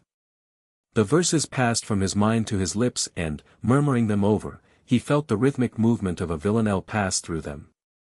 The rose-like glow sent forth its rays of rhyme, ways, days, blaze, praise, rays. Its rays burned up the world, consumed the hearts of men and angels, the rays from the rose that was her wilful heart. Your eyes have set man's heart ablaze and you have had your will of him. Are you not weary of ardent ways? And then? The rhythm died away, ceased, began again to move and beat. And then? Smoke, incense ascending from the altar of the world. Above the flame the smoke of praise goes up from ocean rim to rim. Tell no more of enchanted days. Smoke went up from the whole earth, from the vapory oceans, smoke of her praise. The earth was like a swinging swaying censer, a ball of incense, an ellipsoidal ball. The rhythm died out at once, the cry of his heart was broken. His lips began to murmur the first verses over and over, then went on stumbling through half verses, stammering and baffled, then stopped. The heart's cry was broken. The veiled windless hour had passed and behind the panes of the naked window the morning light was gathering. A bell beat faintly very far away. A bird twittered, 2 birds, 3. The bell and the bird ceased, and the dull white light spread itself east and west, covering the world, covering the rose-light in his heart. Fearing to lose all, he raised himself suddenly on his elbow to look for paper and pencil. There was neither on the table, only the soup plate he had eaten the rice from for supper and the candlestick with its tendrils of tallow and its paper socket, singed by the last flame. He stretched his arm wearily towards the foot of the bed, groping with his hand in the pockets of the coat that hung there. His fingers found a pencil and then a cigarette packet. He lay back and, tearing open the packet, placed the last cigarette on the window ledge and began to write out the stanzas of the Villanelle in small neat letters on the rough cardboard surface. Having written them out he lay back on the lumpy pillow, murmuring them again. The lumps of knotted flock under his head reminded him of the lumps of knotted horsehair in the sofa of her parlor on which he used to sit. Smiling or serious, asking himself why he had come, displeased with her and with himself, confounded by the print of the Sacred Heart above the untenanted sideboard. He saw her approach him in a lull of the talk and beg him to sing one of his curious songs. Then he saw himself sitting at the old piano, striking chords softly from its speckled keys and singing. Amid the talk which had risen again in the room, to her who leaned beside the mantelpiece a dainty song of the Elizabethans. A sad and sweet loath to depart, the victory chant of Agincourt, the happy air of Greensleeves. While he sang and she listened, or feigned to listen, his heart was at rest. But when the quaint old songs had ended and he heard again the voices in the room he remembered his own sarcasm. The house where young men are called by their Christian names a little too soon. At certain instants her eyes seemed about to trust him, but he had waited in vain. She passed now, dancing lightly across his memory as she had been that night at the carnival ball, her white dress a little lifted, a white spray nodding in her hair. She danced lightly in the round. She was dancing towards him and, as she came, her eyes were a little averted and a faint glow was on her cheek. At the pause in the chain of hands her hand had lain in his an instant, a soft merchandise. "You are a great stranger now." "Yes. I was born to be a monk." "I am afraid you are a heretic." "Are you much afraid?" For answer she had danced away from him along the chain of hands, dancing lightly and discreetly, giving herself to none. The white spray nodded to her dancing, and when she was in shadow the glow was deeper on her cheek. A monk. His own image started forth, a profaner of the cloister, a heretic Franciscan, willing and willing not to serve. Spinning like Gherardino da Borgo San Donnino, a lithe web of sophistry and whispering in her ear. No, it was not his image. It was like the image of the young priest in whose company he had seen her last, looking at him out of dove's eyes, toying with the pages of her Irish phrasebook. "Yes, yes, the ladies are coming round to us. I can see it every day. The ladies are with us. The best helpers the language has. And the church, Father Moran. The church too. Coming round too. The work is going ahead there too. Don't fret about the church." Bah! He had done well to leave the room in disdain. He had done well not to salute her on the steps of the library. He had done well to leave her to flirt with her priest, to toy with a church which was the scullery maid of Christendom. Rude brutal anger routed the last lingering instant of ecstasy from his soul. It broke up violently her fair image and flung the fragments on all sides. "Do you like what you seen of me, straight hair and curly eyebrows?" And yet he felt that, however he might revile and mock her image, his anger was also a form of homage. He had left the classroom in disdain that was not wholly sincere, feeling that perhaps the secret of her race lay behind those dark eyes upon which her long lashes flung a quick shadow. He had told himself bitterly as he walked through the streets that she was a figure of the womanhood of her country. A bat-like soul waking to the consciousness of itself in darkness and secrecy and loneliness, tarrying a while. Loveless and sinless, with her mild lover, and leaving him to whisper of innocent transgressions in the latticed ear of a priest. His anger against her found vent in coarse railing at her paramour, whose name and voice and features offended his baffled pride. A priest peasant, with a brother a policeman in Dublin and a brother a potboy in Moycullen. To him she would unveil her soul's shy nakedness, to one who was but schooled in the discharging of a formal rite rather than to him. A priest of the eternal imagination, transmuting the daily bread of experience into the radiant body of ever-living life. The radiant image of the Eucharist united again in an instant his bitter and despairing thoughts, their cries arising unbroken in a hymn of thanksgiving. Our broken cries and mournful lays rise in one Eucharistic hymn. Are you not weary of ardent ways? While sacrificing hands upraise the chalice flowing to the brim, tell no more of enchanted days. He spoke the verses aloud from the first lines till the music and rhythm suffused his mind, turning it to quiet indulgence. Then copied them painfully to feel them the better by seeing them, then lay back on his bolster. The full morning light had come.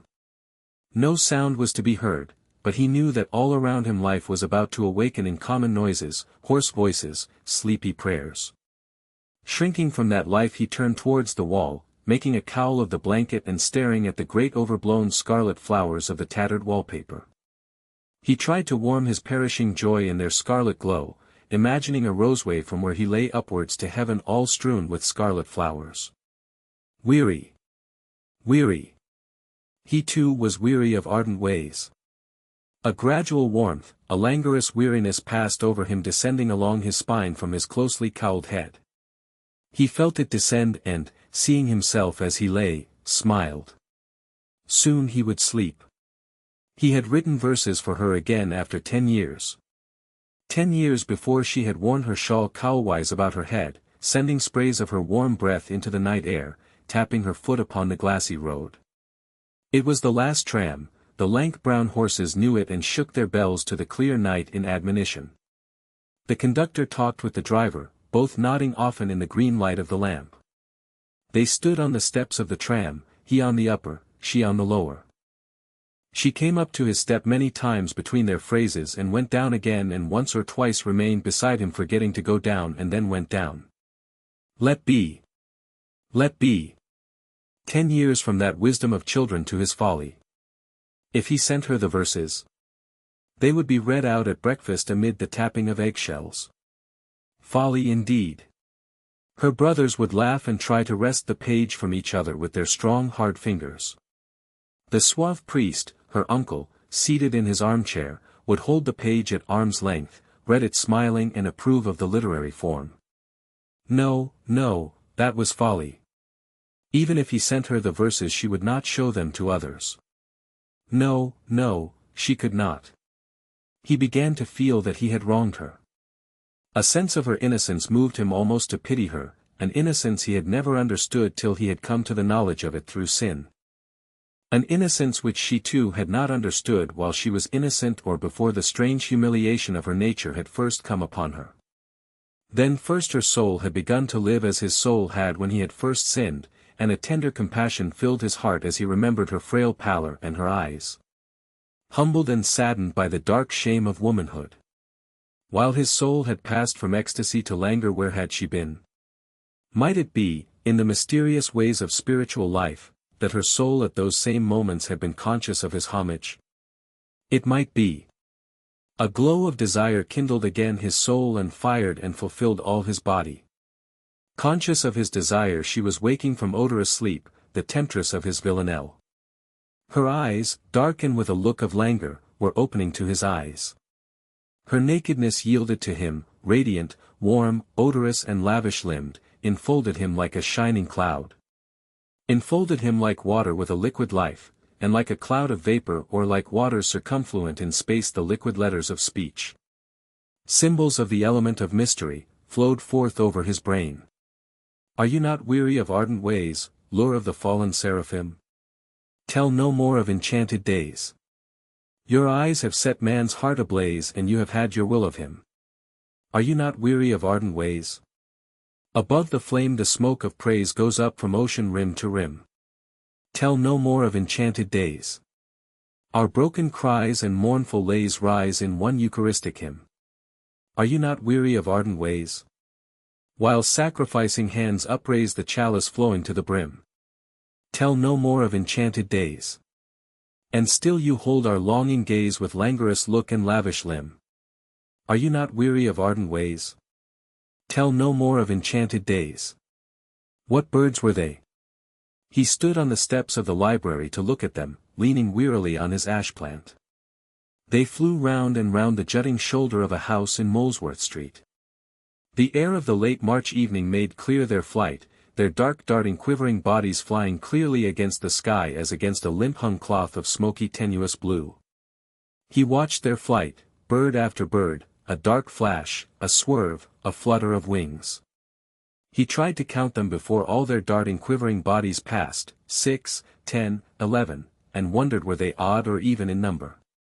12, 13, for 2 came wheeling down from the upper sky. They were flying high and low but ever round and round in straight and curving lines and ever flying from left to right, circling about a temple of air. He listened to the cries, like the squeak of mice behind the wainscot, a shrill twofold note. But the notes were long and shrill and whirring, unlike the cry of vermin, falling a third or a fourth and trilled as the flying beaks clove the air. Their cry was shrill and clear and fine and falling like threads of silken light unwound from whirring spools. The inhuman clamor soothed his ears, in which his mother's sobs and reproaches murmured insistently, and the dark frail quivering bodies wheeling and fluttering and swerving round. An airy temple of the tenuous sky soothed his eyes, which still saw the image of his mother's face. Why was he gazing upwards from the steps of the porch, hearing their shrill twofold cry, watching their flight? For an augury of good or evil? A phrase of Cornelius Agrippa flew through his mind, and then there flew hither and thither shapeless thoughts from Swedenborg on the correspondence of birds to things of the Intellect and of how the creatures of the air have their knowledge and know their times and seasons because they, unlike man, are in the order of their life and have not perverted that order by reason. And for ages men had gazed upward as he was gazing at birds in flight.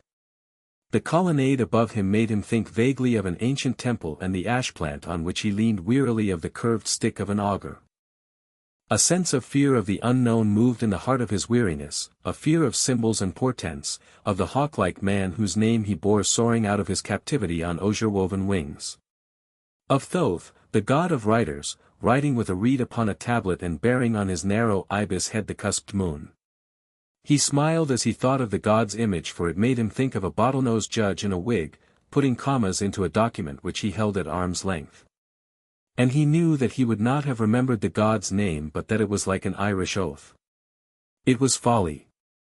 But was it for this folly that he was about to leave forever the house of prayer and prudence into which he had been born and the order of life out of which he had come? They came back with shrill cries over the jutting shoulder of the house, flying darkly against the fading air. What birds were they? He thought that they must be swallows who had come back from the south. Then he was to go away, for they were birds ever going and coming, building ever an unlasting home under the eaves of men's houses and ever leaving the homes they had built to wander. Bend down your faces, Buna and Alil.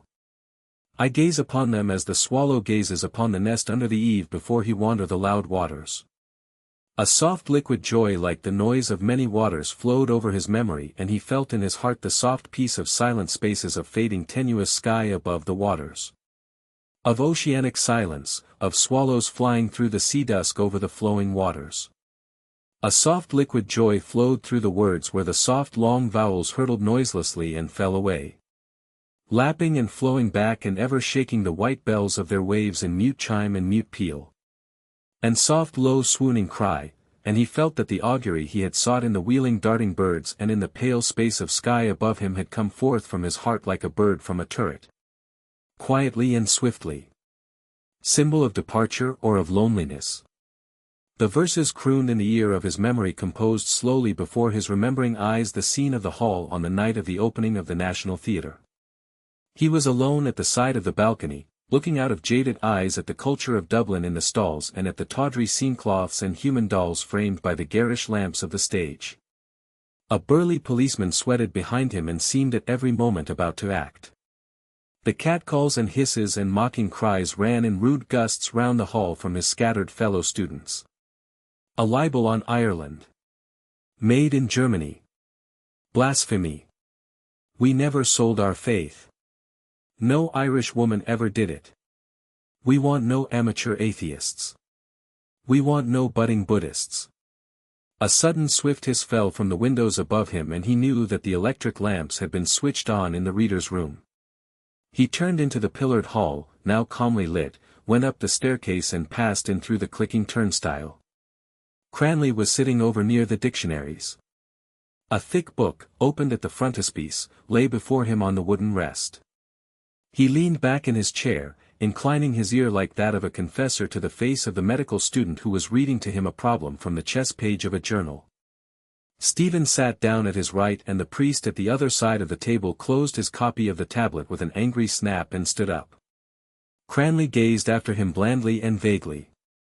Pawn to king's fourth. We had better go, Dixon, said Stephen in warning. He has gone to complain.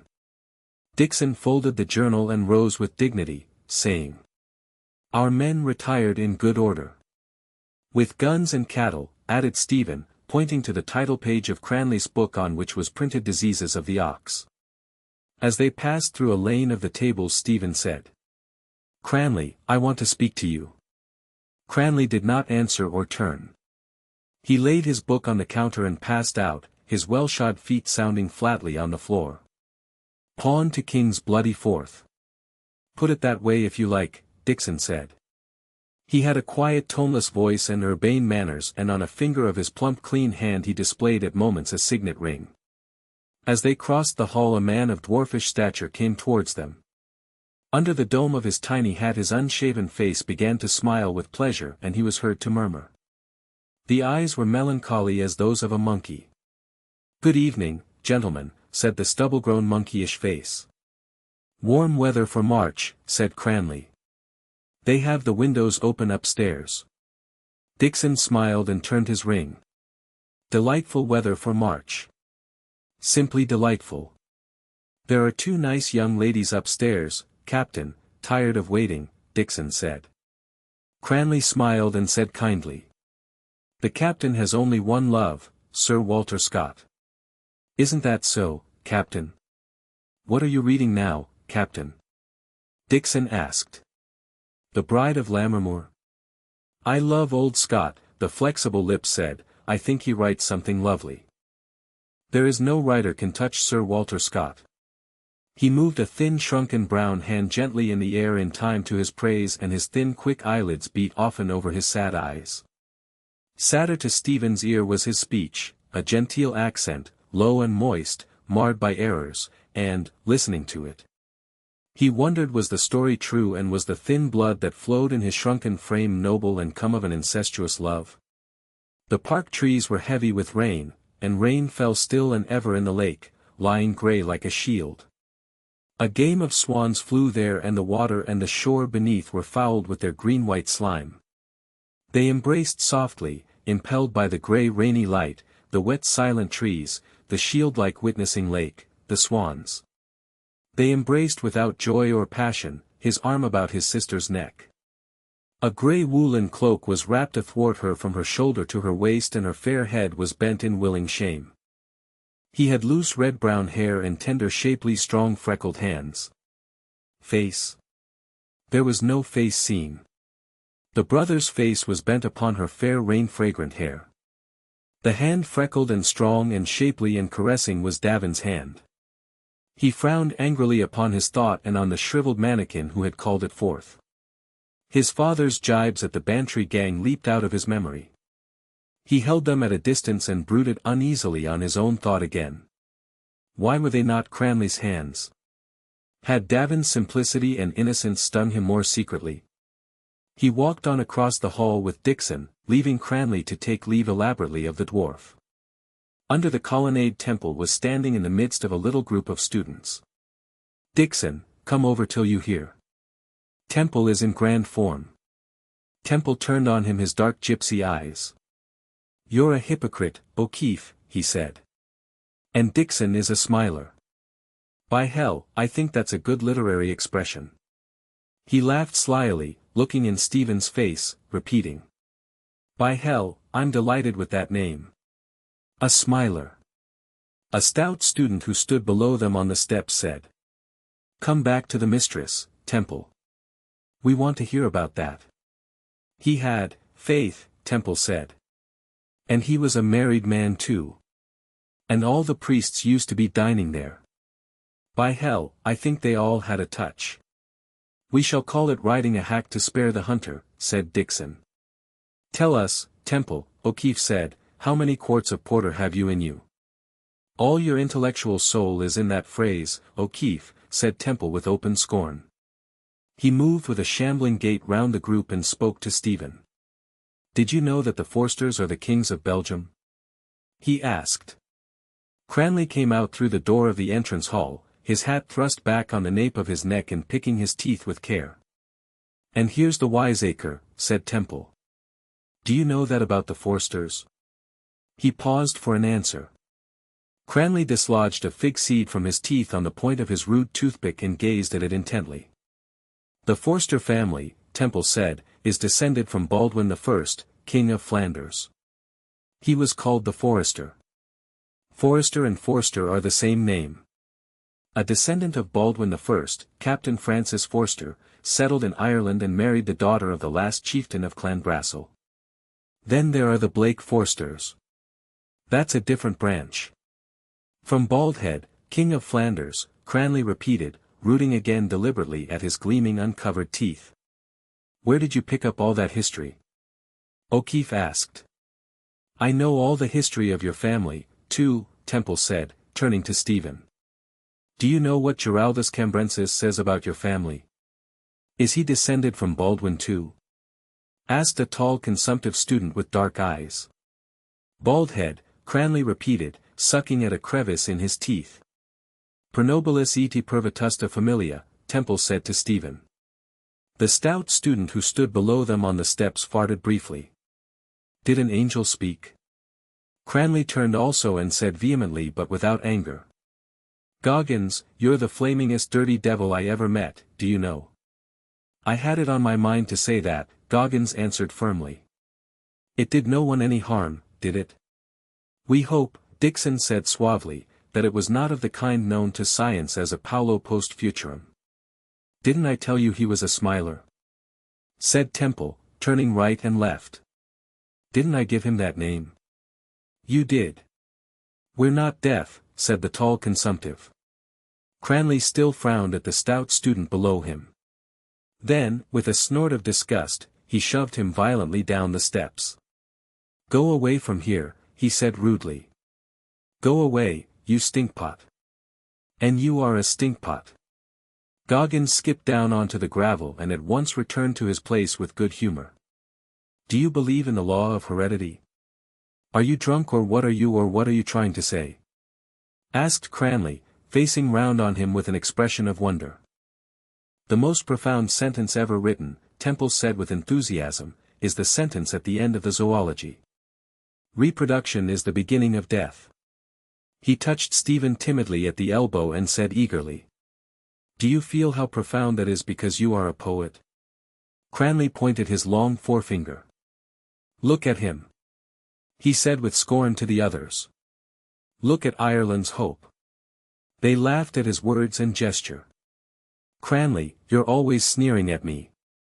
I can see that. But I am as good as you any day. Do you know what I think about you now as compared with myself? My dear man, said Cranley urbanely, you are incapable, do you know, absolutely incapable of thinking. But do you know, Temple went on, what I think of you and of myself compared together? Out with it, Temple. The stout student cried from the steps. Get it out in bits. Temple turned right and left, making sudden feeble gestures as he spoke. I'm a Balax, he said, shaking his head in despair. I am and I know I am. And I admit it that I am. Dixon patted him lightly on the shoulder and said mildly. And it does you every credit, Temple. But he, Temple said, pointing to Cranley, he is a Balax, too, like me. Only he doesn't know it. And that's the only difference I see. A burst of laughter covered his words. That word is a most interesting word. That's the only English dual number. Did you know? Is it? Stephen said vaguely. He was watching Cranley's firm-featured suffering face, lit up now by a smile of false patience. The gross name had passed over it like foul water poured over an old stone image, patient of injuries. And, as he watched him, he saw him raise his hat in salute and uncover the black hair that stood stiffly from his forehead like an iron crown. She passed out from the porch of the library and bowed across Stephen in reply to Cranley's greeting. He also. Was there not a slight flush on Cranley's cheek? Or had it come forth at Temple's words? The light had waned. He could not see. Did that explain his friend's listless silence, his harsh comments, the sudden intrusions of rude speech with which he had shattered so often Stephen's ardent wayward confessions? Stephen had forgiven freely for he had found this rudeness also in himself. And he remembered an evening when he had dismounted from a borrowed creaking bicycle to pray to God in a wood near Malahide. He had lifted up his arms and spoken in ecstasy to the sombre nave of the trees, knowing that he stood on holy ground and in a holy hour. And when two constabulary men had come into sight round a bend in the gloomy road he had broken off his prayer to whistle loudly an air from the last pantomime. He began to beat the frayed end of his ashplant against the base of a pillar. Had Cranley not heard him? Yet he could wait. The talk about him ceased for a moment and a soft hiss fell again from a window above. But no other sound was in the air and the swallows whose flight he had followed with idle eyes were sleeping. She had passed through the dusk. And therefore the air was silent save for one soft hiss that fell.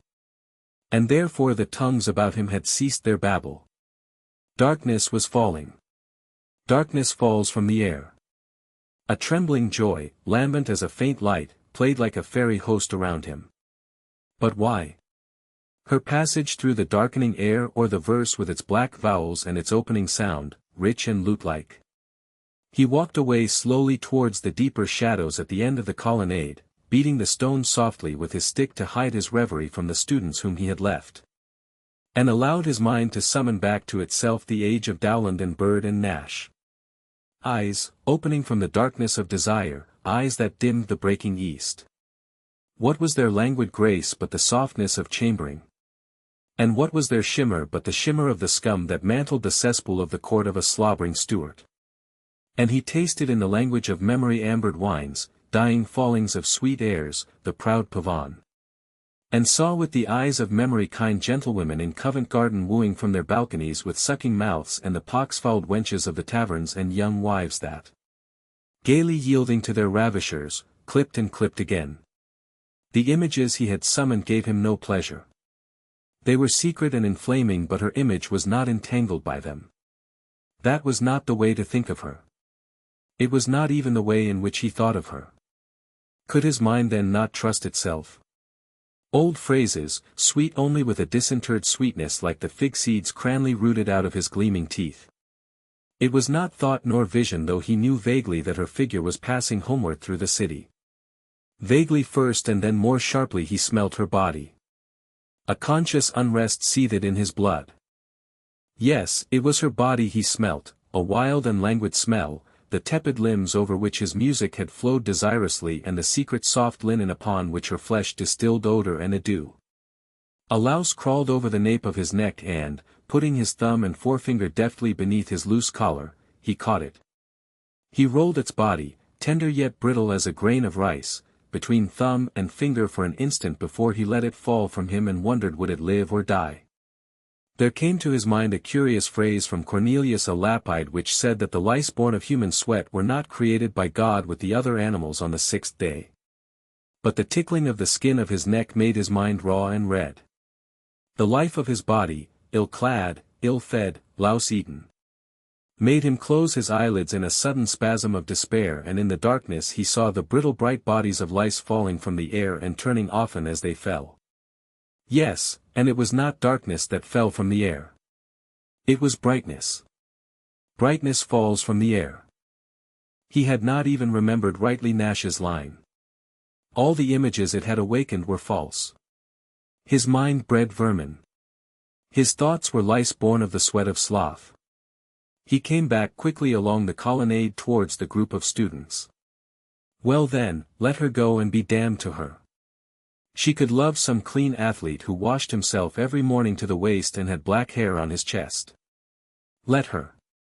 Cranley had taken another dried fig from the supply in his pocket and was eating it slowly and noisily.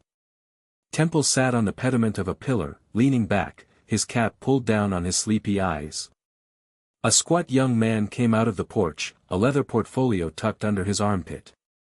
He marched towards the group, striking the flags with the heels of his boots and with the ferrule of his heavy umbrella.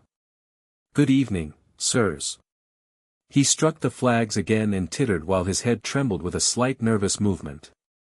The tall consumptive student and Dixon and O'Keefe were speaking in Irish and did not answer him. Good evening, particularly to you. He moved the umbrella in indication and tittered again. Cranley, who was still chewing the fig, answered with loud movements of his jaws. Good. Yes. It is a good evening. The squat student looked at him seriously and shook his umbrella gently and reprovingly. I can see, he said, that you are about to make obvious remarks.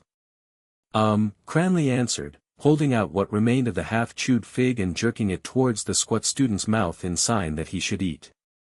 The squat student did not eat it but, indulging his special humor, said gravely, still tittering and prodding his phrase with his umbrella. Do you intend that? He broke off, pointed bluntly to the munched pulp of the fig, and said loudly. I allude to that. Cranley said as before. Do you intend that now, the squat student said, as ipso facto or, let us say, as so to speak. Dixon turned aside from his group, saying. Goggins was waiting for you, Glynn.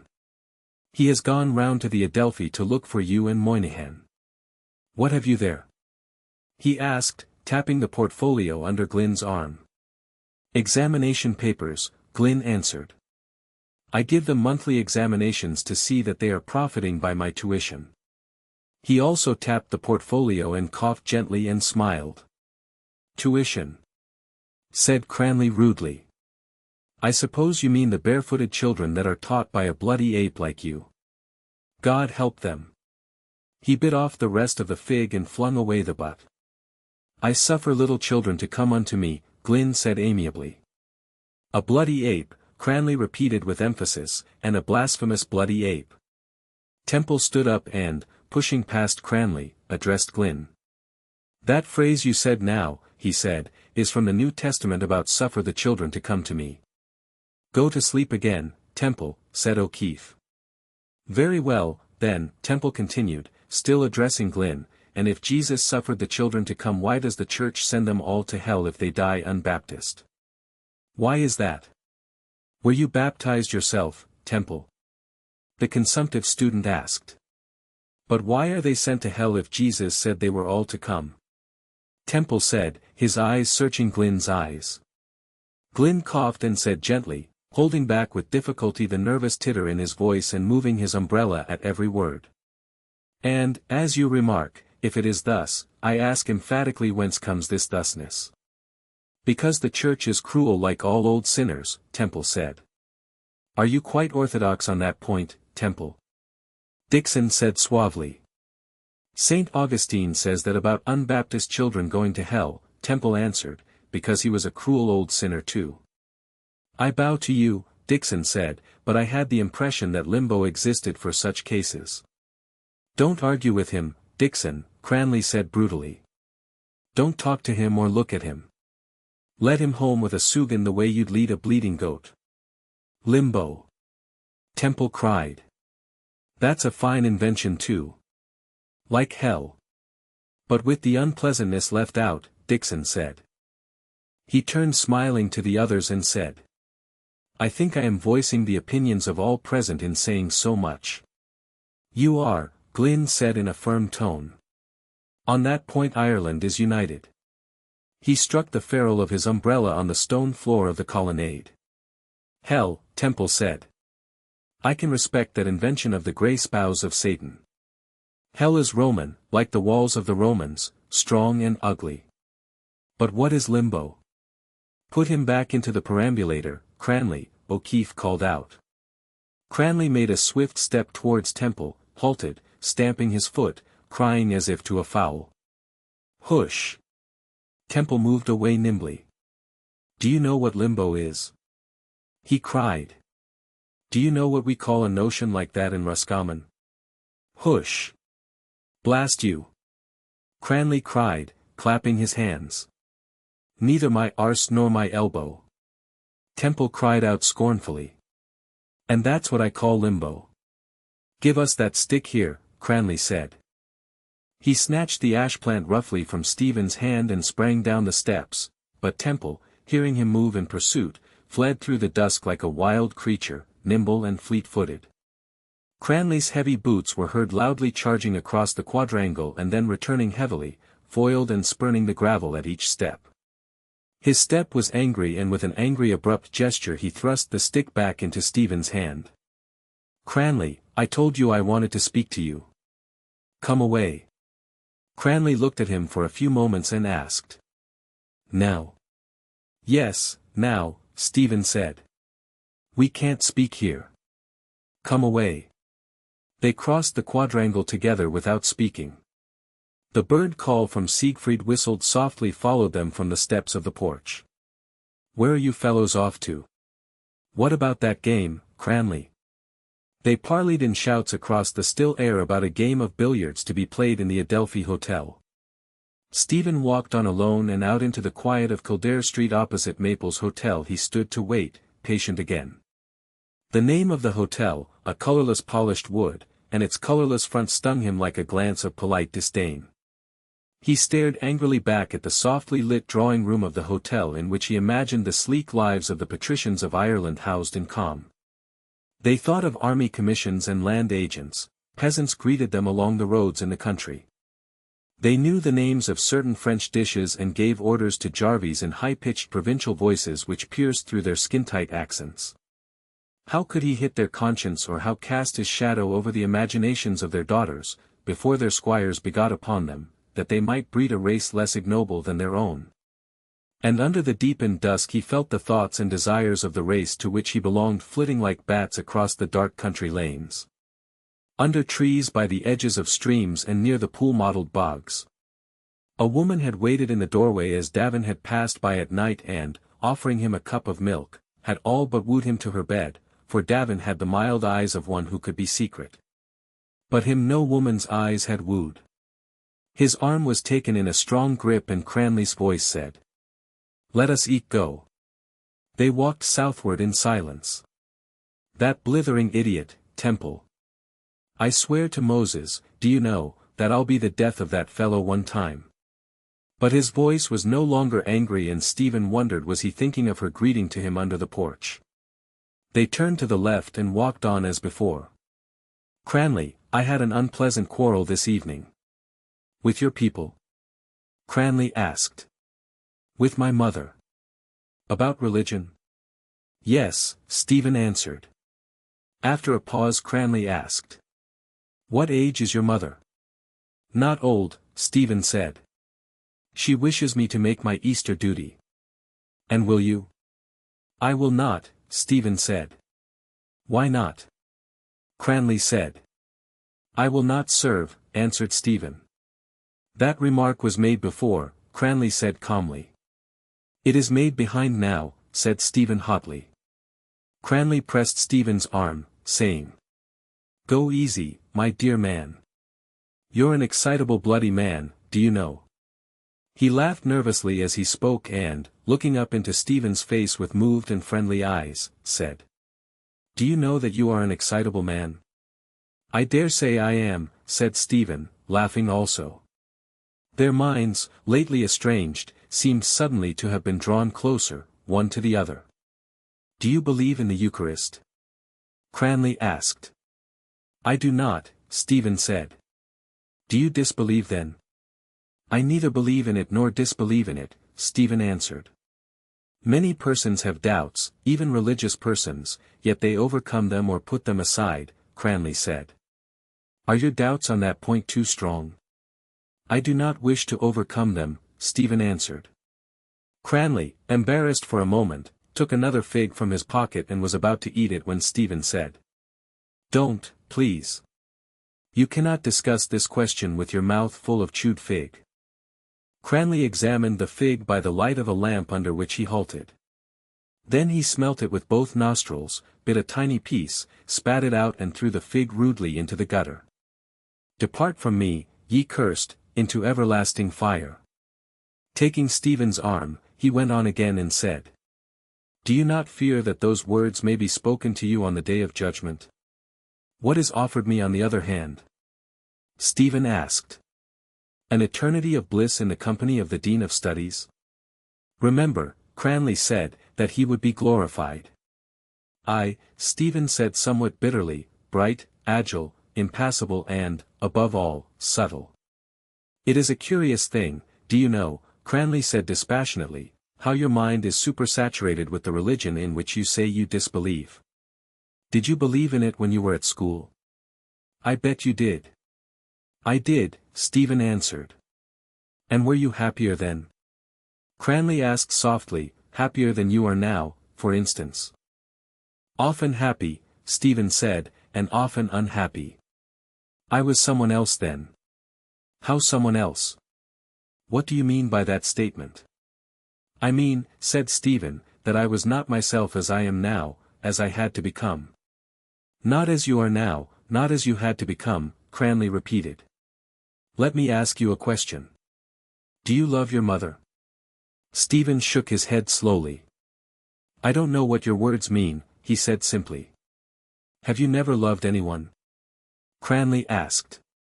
"Do you mean women?" "I am not speaking of that," Cranley said in a colder tone. "I ask you if you ever felt love towards anyone or anything." Stephen walked on beside his friend, staring gloomily at the footpath. "I tried to love God," he said at length. It seems now I failed. It is very difficult. I tried to unite my will with the will of God instant by instant. In that I did not always fail. I could perhaps do that still. Cranley cut him short by asking. Has your mother had a happy life? How do I know? Stephen said. How many children had she? 9 or 10, Stephen answered. Some died. Was your father? Cranley interrupted himself for an instant, and then said, I don't want to pry into your family affairs. But was your father what is called well-to-do? I mean, when you were growing up. Yes, Stephen said. What was he? Cranley asked after a pause. Stephen began to enumerate glibly his father's attributes. A medical student, an oarsman, a tenor, an amateur actor, a shouting politician, a small landlord, a small investor. A drinker, a good fellow, a storyteller, somebody's secretary, something in a distillery, a tax gatherer. A bankrupt and at present appraiser of his own past. Cranley laughed, tightening his grip on Stephen's arm, and said. The distillery is damn good. Is there anything else you want to know? Stephen asked. Are you in good circumstances at present? Do I look it? Stephen asked bluntly. So then, Cranley went on musingly, you were born in the lap of luxury. He used the phrase broadly and loudly as he often used technical expressions as if he wished his hearer to understand that they were used by him without conviction. Your mother must have gone through a good deal of suffering, he said then. Would you not try to save her from suffering more even if? Or would you? If I could, Stephen said, that would cost me very little. Then do so, Cranley said. Do as she wishes you to do. What is it for you? You disbelieve in it. It is a form, nothing else. And you will set her mind at rest. He ceased and, as Stephen did not reply, remained silent. Whatever else is unsure in this stinking dunghill of a world a mother's love is not. Your mother brings you into the world, carries you first in her body. What do we know about what she feels? But whatever she feels, it, at least, must be real. It must be. What are our ideas or ambitions? Play. Ideas. Why, that bloody bleeding goat temple has ideas. Macan has ideas too. Every jackass going the roads thinks he has ideas. Stephen, who had been listening to the unspoken speech behind the words, said with assumed carelessness. Pascal, if I remember rightly, would not suffer his mother to kiss him as he feared the contact of her sex. Pascal was a pig, said Cranley. Aloysius Gonzaga, I think, was of the same mind, Stephen said. And he was another pig then, said Cranley. The church calls him a saint, Stephen objected. I don't care a flaming damn what anyone calls him, Cranley said rudely and flatly. I call him a pig. Stephen, preparing the words neatly in his mind, continued. Jesus, too, seems to have treated his mother with scant courtesy in public, but Suarez, a Jesuit theologian and Spanish gentleman, has apologized for him. Did the idea ever occur to you, Cranley asked, that Jesus was not what he pretended to be? The first person to whom that idea occurred, Stephen answered, was Jesus himself. I mean, Cranley said, hardening in his speech, did the idea ever occur to you that he was himself a conscious hypocrite, what he called the Jews of his time, a whited sepulchre? Or, to put it more plainly, that he was a blackguard? That idea never occurred to me, Stephen answered. But I am curious to know, are you trying to make a convert of me or a pervert of yourself? He turned towards his friend's face and saw there a raw smile which some force of will strove to make finely significant. Cranley asked suddenly in a plain sensible tone. Tell me the truth. Were you at all shocked by what I said? Somewhat, Stephen said. And why were you shocked? Cranley pressed on in the same tone, if you feel sure that our religion is false and that Jesus was not the Son of God. I am not at all sure of it, Stephen said. He is more like a son of God than a son of Mary. And is that why you will not communicate, Cranley asked, because you are not sure of that too, because you feel that the host 2 may be the body and blood of the Son of God and not a wafer of bread.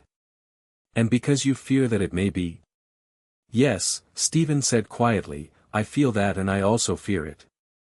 I see, Cranley said. Stephen, struck by his tone of closure, reopened the discussion at once by saying, I fear many things, dogs, horses, firearms, the sea, thunderstorms, machinery, the country roads at night. But why do you fear a bit of bread? I imagine, Stephen said, that there is a malevolent reality behind those things I say I fear. Do you fear then, Cranley asked, that the God of the Roman Catholics would strike you dead and damn you if you made a sacrilegious communion? The God of the Roman Catholics could do that now, Stephen said. I fear more than that the chemical action which would be set up in my soul by a false homage to a symbol behind which are massed 20 centuries of authority and veneration. Would you, Cranley asked, in extreme danger, commit that particular sacrilege? For instance, if you lived in the penal days? I cannot answer for the past, Stephen replied. Possibly not. Then, said Cranley, you do not intend to become a Protestant? I said that I had lost the faith, Stephen answered, but not that I had lost self-respect. What kind of liberation would that be to forsake an absurdity which is logical and coherent and to embrace one which is illogical and incoherent? They had walked on towards the township of Pembroke and now, as they went on slowly along the avenues, the trees and the scattered lights in the villas soothed their minds.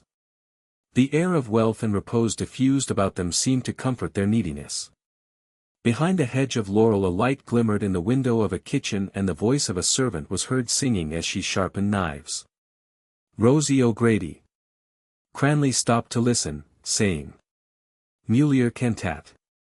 The soft beauty of the Latin word touched with an enchanting touch the dark of the evening, with a touch fainter and more persuading than the touch of music or of a woman's hand. The strife of their minds was quelled. The figure of a woman as she appears in the liturgy of the church passed silently through the darkness, a white-robed figure, small and slender as a boy, and with a falling girdle. Et tu cum Jesu Galileo eras. And all hearts were touched and turned to her voice, shining like a young star, shining clearer as the voice intoned the proparoxyton and more faintly as the cadence died. The singing ceased. And when we are married, oh, how happy we'll be, for I love sweet Rosie O'Grady and Rosie O'Grady loves me. There's real poetry for you, he said. There's real love. He glanced sideways at Stephen with a strange smile and said, Do you consider that poetry? Or do you know what the words mean? I want to see Rosie first, said Stephen. She's easy to find, Cranley said. His hat had come down on his forehead. He shoved it back and in the shadow of the trees Stephen saw his pale face, framed by the dark, and his large dark eyes. Yes. His face was handsome and his body was strong and hard. He had spoken of a mother's love. He felt then the sufferings of women, the weaknesses of their bodies and souls, and would shield them with a strong and resolute arm and bow his mind to them. Away then, it is time to go. A voice spoke softly to Stephen's lonely heart, bidding him go and telling him that his friendship was coming to an end. Yes, he would go. He could not strive against another. He knew his part. Probably I shall go away, he said. Where? Cranley asked. Where I can, Stephen said. Yes, Cranley said. It might be difficult for you to live here now. But is it that makes you go? I have to go, Stephen answered. Because, Cranley continued, you need not look upon yourself as driven away if you do not wish to go or as a heretic or an outlaw. There are many good believers who think as you do. Would that surprise you? The church is not the stone building nor even the clergy and their dogmas. It is the whole mass of those born into it. I don't know what you wish to do in life. Is it what you told me the night we were standing outside Harcourt Street Station? Yes, Stephen said, smiling in spite of himself at Cranley's way of remembering thoughts in connection with places. The night you spent half an hour wrangling with Doherty about the shortest way from Sally Gap to Larras. Pothead. Cranley said with calm contempt. What does he know about the way from Sallygap to Larras? Or what does he know about anything for that matter? And the big slobbering washing pot head of him. He broke into a loud long laugh. Well? Stephen said. Do you remember the rest? What you said, is it? Cranley asked. Yes, I remember it. To discover the mode of life or of art whereby your spirit could express itself in unfettered freedom. Stephen raised his hat in acknowledgement. Freedom. Cranley repeated. But you are not free enough yet to commit a sacrilege. Tell me, would you rob? I would beg first, Stephen said. And if you got nothing, would you rob? You wish me to say, Stephen answered, that the rights of property are provisional, and that in certain circumstances it is not unlawful to rob. Everyone would act in that belief. So I will not make you that answer. Apply to the Jesuit theologian Juan Mariana de Talavera, who will also explain to you in what circumstances you may lawfully kill your king and whether you had better hand him his poison in a goblet or smear it for him upon his robe or his saddlebow. Ask me rather, would I suffer others to rob me, or, if they did, would I call down upon them what I believe is called the chastisement of the secular arm? And would you? I think, Stephen said, it would pain me as much to do so as to be robbed. I see, Cranley said. He produced his match and began to clean the crevice between two teeth. Tell me, for example, would you deflower a virgin? Excuse me, Stephen said politely, is that not the ambition of most young gentlemen? What then is your point of view? Cranley asked. His last phrase, sour-smelling as the smoke of charcoal and disheartening, excited Stephen's brain, over which its fumes seemed to brood. Look here, Cranley, he said. You have asked me what I would do and what I would not do. I will tell you what I will do and what I will not do. I will not serve that in which I no longer believe, whether it call itself my home, my fatherland, or my church. And I will try to express myself in some mode of life or art as freely as I can and as wholly as I can. Using for my defense the only arms I allow myself to use: silence, exile and cunning. Cranley seized his arm and steered him round so as to lead him back towards Leeson Park. He laughed almost slyly and pressed Stephen's arm with an elder's affection. Cunning indeed. He said. Is it you? You poor poet, you. And you made me confess to you, Stephen said, thrilled by his touch, as I have confessed to you so many other things, have I not? Yes, my child, Cranley said, still gaily. You made me confess the fears that I have. But I will tell you also what I do not fear. I do not fear to be alone or to be spurned for another or to leave whatever I have to leave. And I am not afraid to make a mistake, even a great mistake, a lifelong mistake, and perhaps as long as eternity too.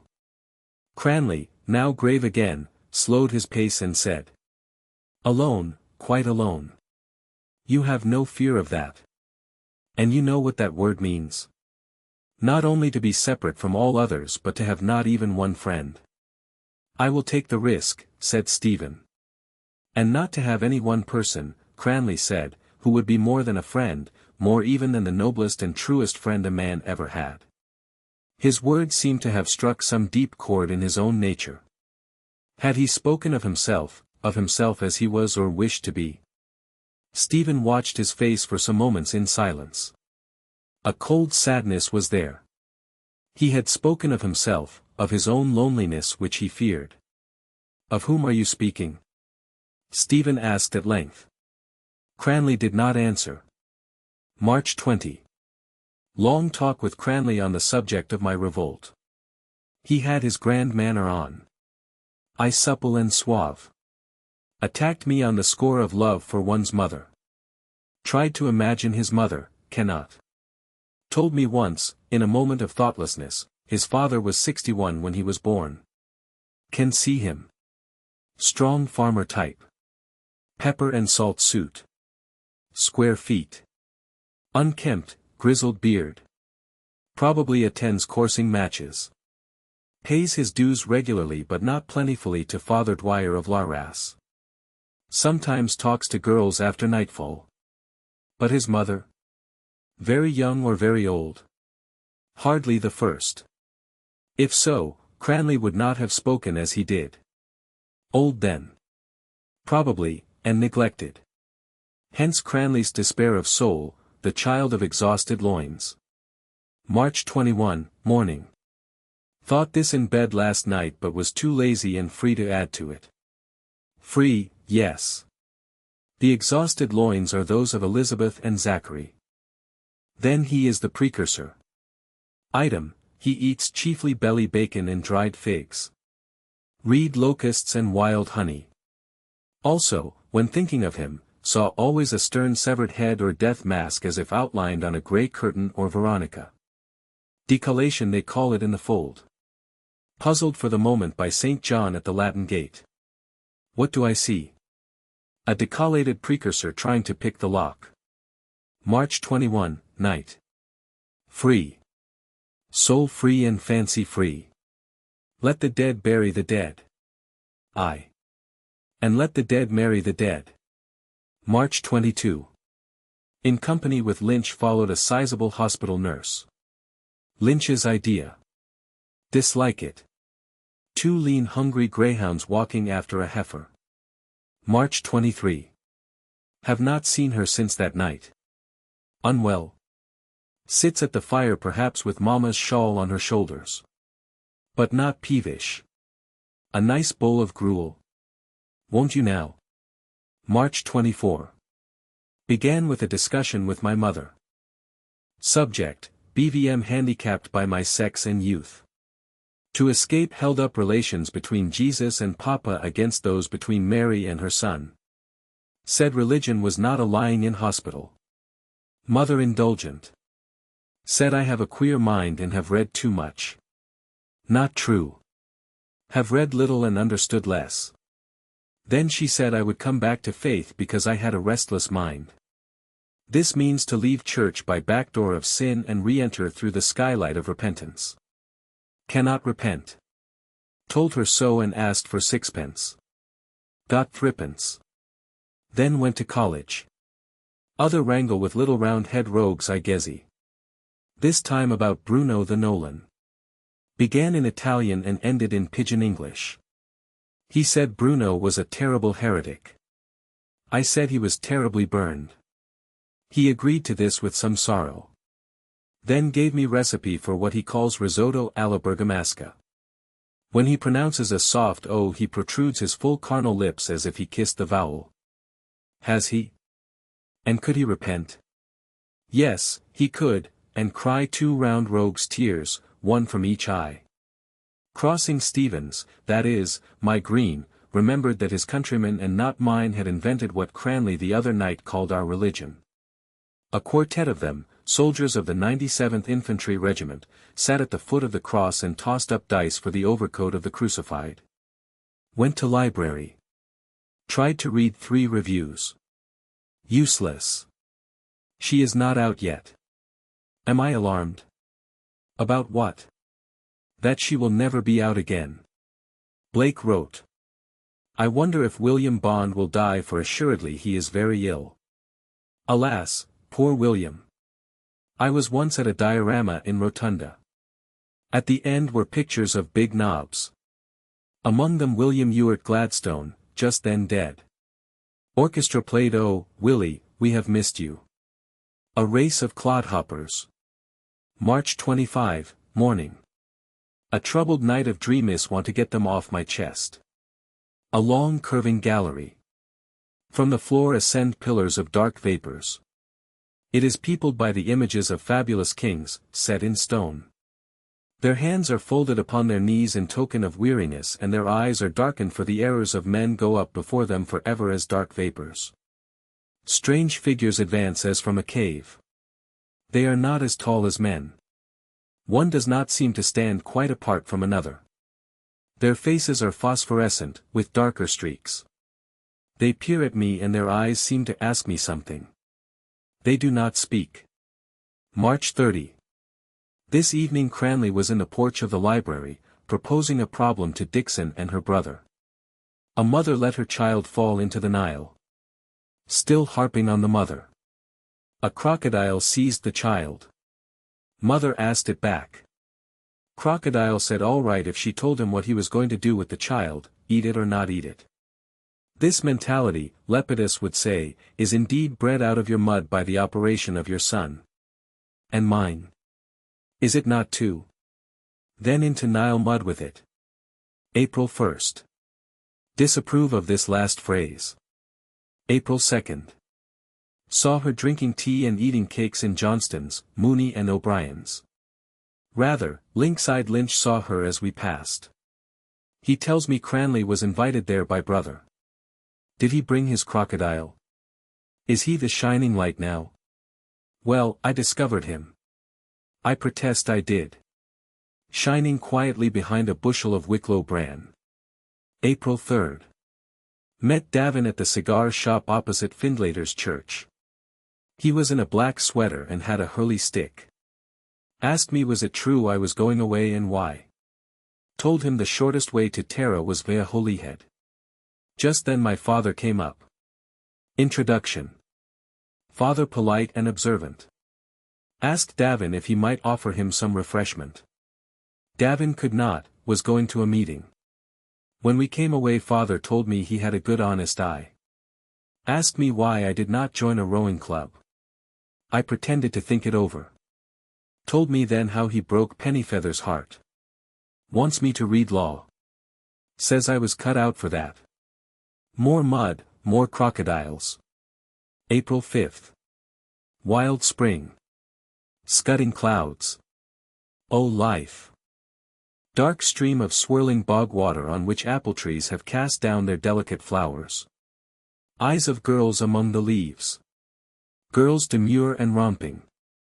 All fair or auburn, no dark ones. They blush better.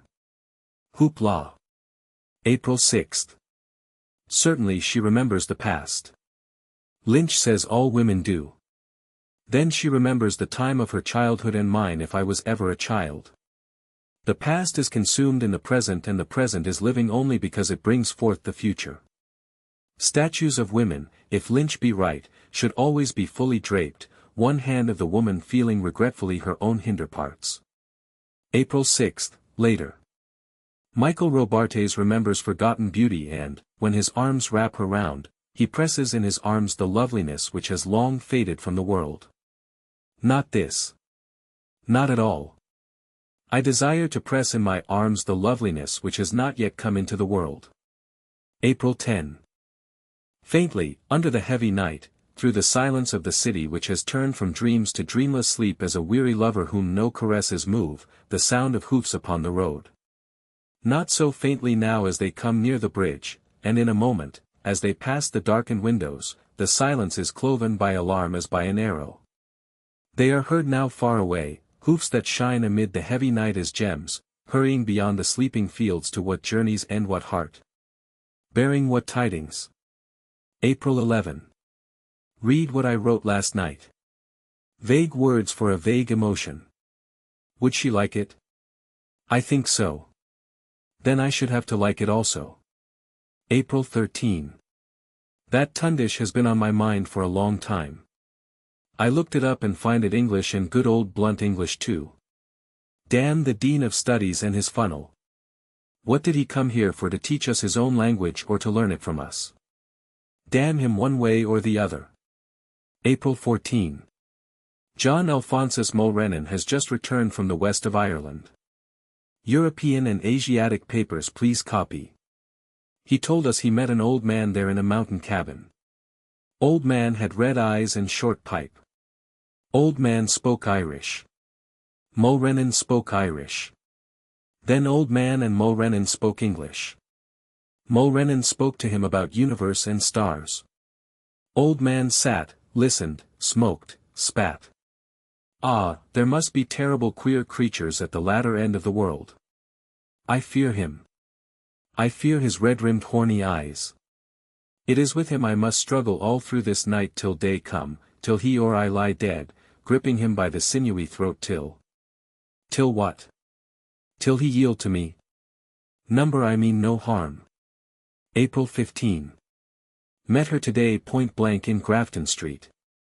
The crowd brought us together. We both stopped. She asked me why I never came, said she had heard all sorts of stories about me. This was only to gain time. Asked me was I writing poems? About whom? I asked her. This confused her more and I felt sorry and mean. Turned off that valve at once and opened the spiritual heroic refrigerating apparatus, invented and patented in all countries by Dante Alighieri. Talked rapidly of myself and my plans. In the midst of it unluckily I made a sudden gesture of a revolutionary nature. I must have looked like a fellow throwing a handful of peas into the air. People began to look at us. She shook hands a moment after and, in going away, said she hoped I would do what I said. Now I call that friendly, don't you? Yes, I liked her today. A little or much? Don't know. I liked her and it seems a new feeling to me. Then, in that case, all the rest, all that I thought and all that I felt, all the rest before now, in fact. Oh, give it up, old chap. Sleep it off. April 16. Away. Away. The spell of arms and voices, the white arms of roads, their promise of close embraces and the black arms of tall ships that stand against the moon, their tale of distant nations. They are held out to say, we are alone come. And the voices say with them, we are your kinsmen. And the air is thick with their company as they call to me, their kinsmen, making ready to go, shaking the wings of their exultant and terrible youth. April 26. Mother is putting my new second-hand clothes in order. She prays now, she says, that I may learn in my own life and away from home and friends what the heart is and what it feels. Amen. So be it. Welcome, O life. I go to encounter for the millionth time the reality of experience and to forge in the smithy of my soul the uncreated conscience of my race. April 27. Old father, old artificer, stand me now and ever in good stead. Dublin, 1904 10-0. Trieste, 1914 10-0.